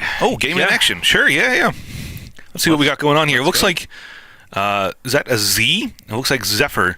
Zephyr versus Katakuri here. Classic matchup that we've all seen before. But for those just joining us here, it looks like Zephyr is at 2 life, Katakuri is at 0. We have Isho, Sakazuki, Borsalino on the table versus 2 8-drop Katakuris plus a Shirahoshi. So definitely probably a troublesome point for the Katakuri player. Looks like it is their turn, trying to figure out how to portion their attacks. Borsalino is tapped, so not able to block with that one. This will be an attack for 9k, taken off life. You're going to have to figure out a way to survive attacks here this turn, which will mean that you will have to counter out of one of these attacks for sure. And if this one is another 9k attack, this will probably be the point we bite here, because otherwise the leader attack can come in for a clean 14k, and we do take that, which means that we can equip all of our Dawn to the lead and swing on in, and you'll have to find a way to deal with that. That'd be an attack for 14 total, since you do get the plus 1k from the Katakuri lead ability. And 14 would mean roughly 5 cards at minimum in hand if they're all 2ks, which would be a pretty stacked hand if true. Big if true. Big if true for sure. Ooh, double Katakuri on the table just looks beautiful to look at. It is very pretty. It is, but I'm sure it feels bad card. when there's, for you specifically, because I know how you feel about Borsalino. Being one of your favorite cards ever. I do love a good Borsalino. It's just such a solid blocker. It just does everything, right? It really does everything. 6k for 4. It's what's a 1k counter? Yep, 1k counter. It blocks. It's indestructible. I mean, the card is a tank, and he looks like a tank too in that immaculate old school suit. True, yeah, very true there. But it looks like we do not have the counter power from the Z side to be able to get out of this 14k attack. A bit unfortunate. Yeah, I'm guessing we couldn't have even pitched out of the 9k attack then, so unfortunate from the Z side. Let's jump back over. All right, jump back here. We are going to. I don't think we're going to have any more games. Yeah, I think we're out of options for games here. I think we're donned up and gamed out. Yeah, but we'll be prepped for round 5 here. Hopefully, table 1 continues to be some red-purple Law, and probably against Katakuri would be the popular guess against the matchup. It's possible that all the Katakuris have taken losses already. So. It is possible. The amount of Katakuris, though, is high for sure. Right, but I don't think, to be fair with you, I don't think there's as many Katakuris this week as there was even 2 weeks ago.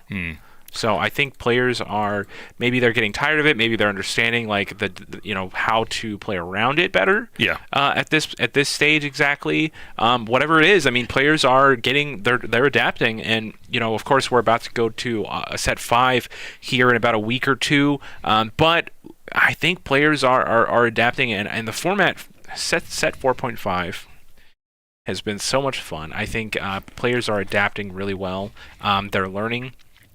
And we're still evolving this format. I mean, I kind of wish that we could just live here for like maybe another month or so. I like this set so much. Yeah. It feels bad to move on to the next one already. When I feel like there's still so much learning, so much growth, and everything that it goes into that still left in this set. But that's why we. Yeah, that's why we're here watching these games. Yeah, it's kind of combination 3 captains deck, while also the red bannings at the same time, just all culminating into a really interesting meta. Well, I think what really excites me was like how good and how well designed the 3 captains deck was. For sure. Because like when you first look through your cards, you're like, wow, this is something to be excited about. Look at all these like Nami reprints. Look at my really nice looking Zoro. Yeah. And then of course you can get excited by 3 new leaders. That's always a cool thing whenever you're playing a game, is new options for you. But then you take a look at some of the cards and you get past the initial shock of how good 7-drop is, how good 4-drop is. Yeah. But now we're starting to see, even almost every card in the deck is seeing play. I've even seen even the 5-cost event that is a 2-of in the deck. The red one, yeah. I literally saw someone win a tournament with that. I mean, it's a solid crazy. card, like, yeah. Yeah, I mean, we're looking at like, hey, they actually built a whole deck of new cards, and all of them are powerful. Yeah. Maybe not as a pile together, right? But these are all like getting incorporated into decks in the meta, and that is just so cool. And it makes me really hyped to see any future announcement of other premium decks. I'd like to pose a question to you real quick. We haven't seen one leader today that we kind of expected to be really popular post bannings. We haven't seen any Queen today. Do you think that's because of the rise of like these red-purple law decks being so aggressive that you're not able to answer everything quite as efficiently? I haven't personally seen a lot of Queen get played. I think for the biggest turnoff for playing Queen is certainly going to be that the deck's not fun to play. It also just takes a really long time. Sure. And I think those are 2 things that are going to keep a good number of players away from it. So maybe that's it. Maybe it's actually just that you can aggro it down. How's the Katakuri matchup is a big question that I have, because you don't have anything contesting Katakuri. So I could see Katakuri just kind of crushing Queen if the Yamatos end up being less effective versus... Yamatos can be less effective, but you do have Red Rocks, which answer 10 drops. You have Mihawks, which can answer anything. Well, they answer 10 drops after the damage has already been done. Sure. You're able to heal a lot of that damage if you play it correctly, but I think that is a fair assessment, is that Katakuri might be a difficult matchup for you in the first place. Yeah. It's just an interesting point that we haven't seen any blue today at all. It's been a non-blue day. No Queen, no starter Croc. It has been a non-blue day today, hasn't it? I didn't really notice because we've had Katakuri like we expected, but yeah.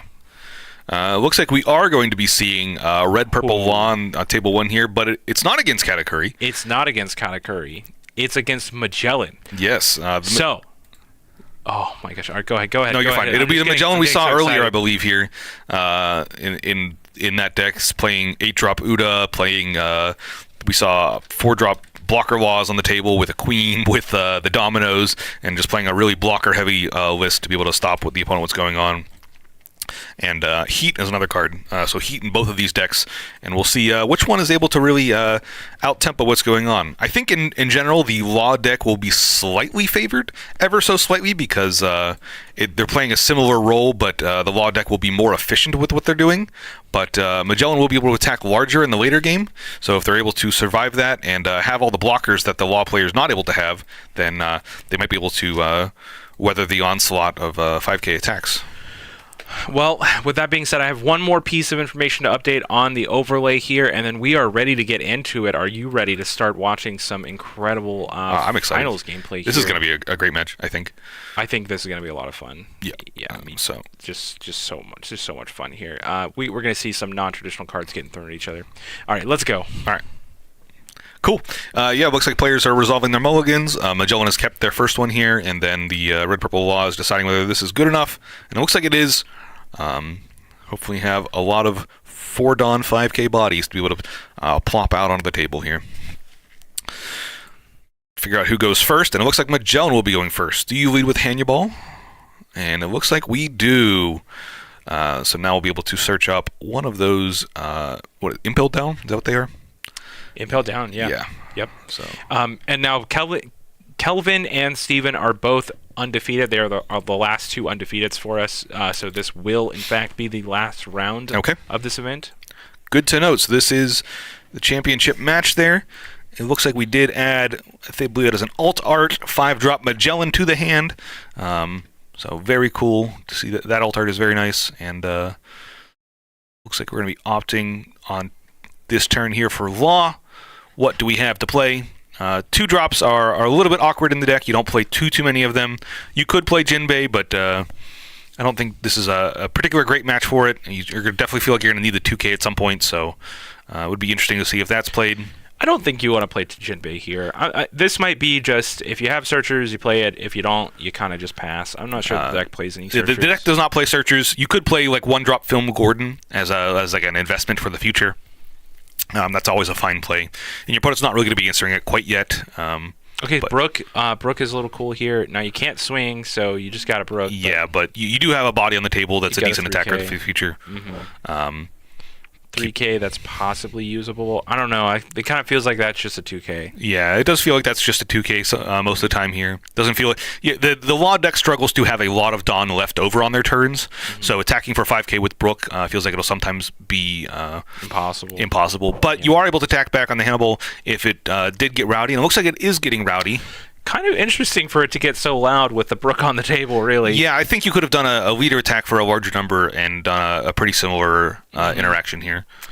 Yeah, I'm not sure what this line was. Maybe it's just to get the Brook tapped because, both these players know something that we don't. I think that's very possible. Yeah. You did get a card for it, essentially, because if the large leader attack would have gotten through, the 5K attack does net one card from hand, so you do gain some resources from that, but it does expose the Hannibal to just having the Brook attack it, which feels pretty free. Looks like a 5K attack, probably going lead. Force you to counter out of this. Probably want to counter out of some 5K attacks, and Shiki is a card you're always going to counter with. Discarding so no problem Shiki? There. That's a 2K out? It is a 2K, which is notable for sure. And it looks like we're going to go for an ulti play here, filling out with another page 1. Well, we do have the page 1, so we are able to go wide here. And deck lists that I have seen have been playing 5 copies of page 1 total. Yeah. A split, I think it's like a 3-2 split or something. I believe so, yeah.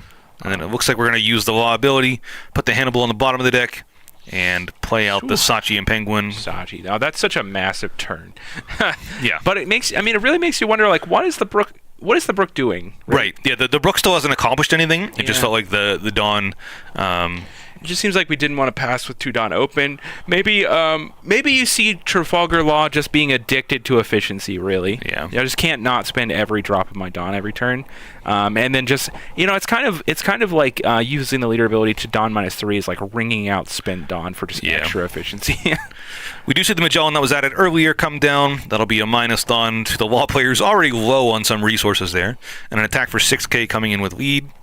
Kind of a powerful way to hit back, too, right? Because if you can get them on 0 Dawn, they're going to untap, go to 2, and they can't use their leader ability. Yeah. They're untapping to 3 at this point, which means that... well, dead to leader effect. Anyway, thanks, Alex. Yeah, exactly. So that's kind of like what's going on with this Brook. I'm not really sure exactly the effectiveness there, but maybe it's to set up... I mean, we saw the Jinbei set up 3 turns in advance in the last round from this player here. So knowing what they're doing, it just makes me wonder, like, what is their plan with this? Because I'm sure they have one.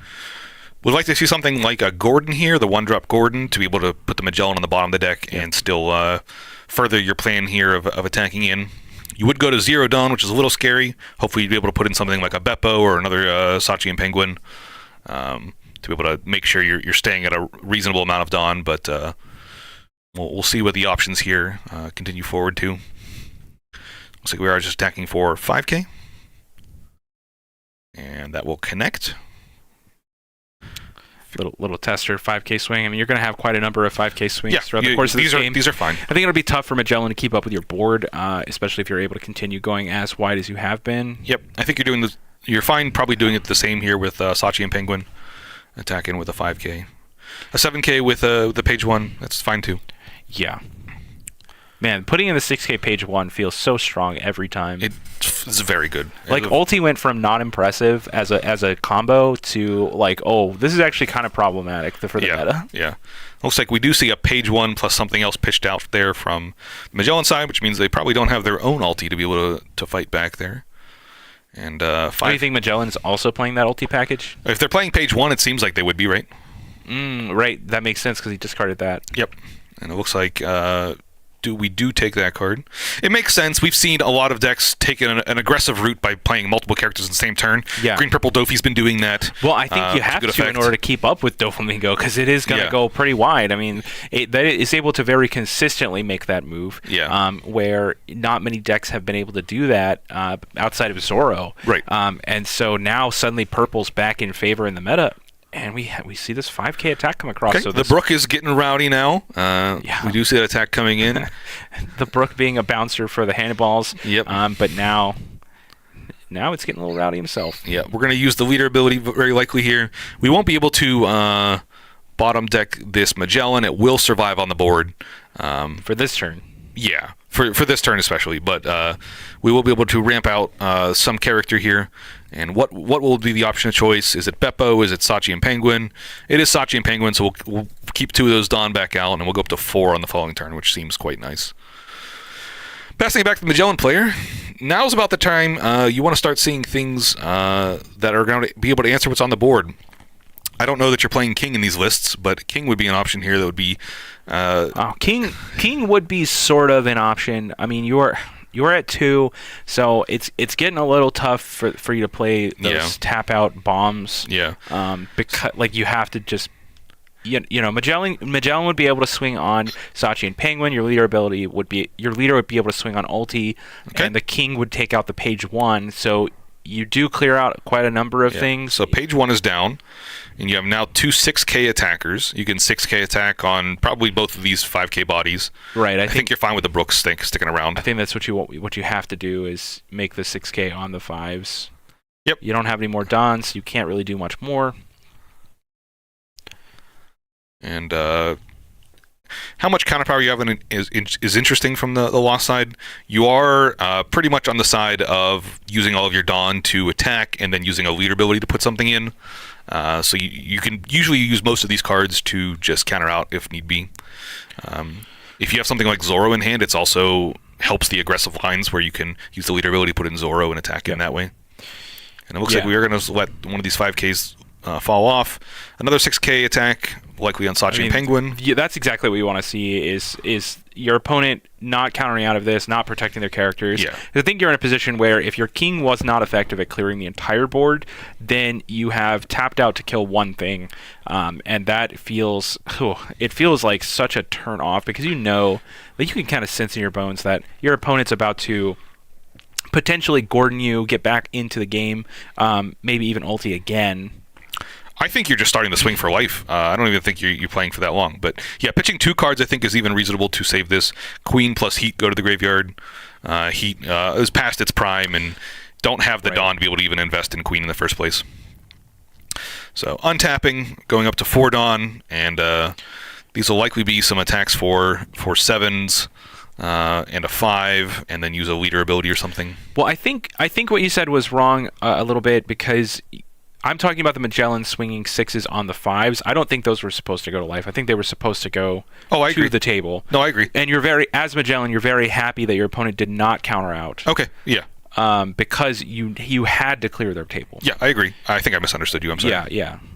Oh, no worries. I think we agree on the tempo of the game here. Yeah, for sure. But if Magellan had swung 6 on the ulti and you just saw 2k out, and then you swing 6 on the ulti again, 2k out. Yeah, it feels like you've lost the game. For sure. Yep. So one attack in, we pitched a Domino. We'll attack in again for 5k. This one's been taken. You could opt for. So we don't have Zoro in hand. We would have done a different line if we had that, which means this could be another attack for 5k with the Brook and force your opponent to find an answer that way. So I really hate that Brook is on the table right now. It feels like such a trap. Just putting Dawn into it just is like pretty much all wasted Dawn, it feels like. It doesn't feel great, but it feels like you do need attackers sometimes in this deck. So... Well, I agree with that, but I also think you discarded 2 of them just now. Yeah, that is fair. Okay, and it looks like we did discard ulti there. There's a 1k out of that attack. What do we have to follow up here? Do we have Film Gordon? The promo law isn't quite good enough here. Black Maria is fine here. And then minusing Dawn to put in a law. Okay. Your opponent likely never hit 7 cards during the turn, so no reason to Dawn Effect. Yeah, you don't need to rely on that ability. It's a blocker now. Yep, it's a blocker. Your life, and it's a 5k attacker. Impressive. Yeah. Yeah, this law's ability to just go wide with 5Ks feels like every drop of what I wanted from Sanji. Another king comes down. That'll clear one of the blockers here. Minus the Dawn, and yep, Black Maria will go away. And you've now got some sizable attacks coming in. Yeah.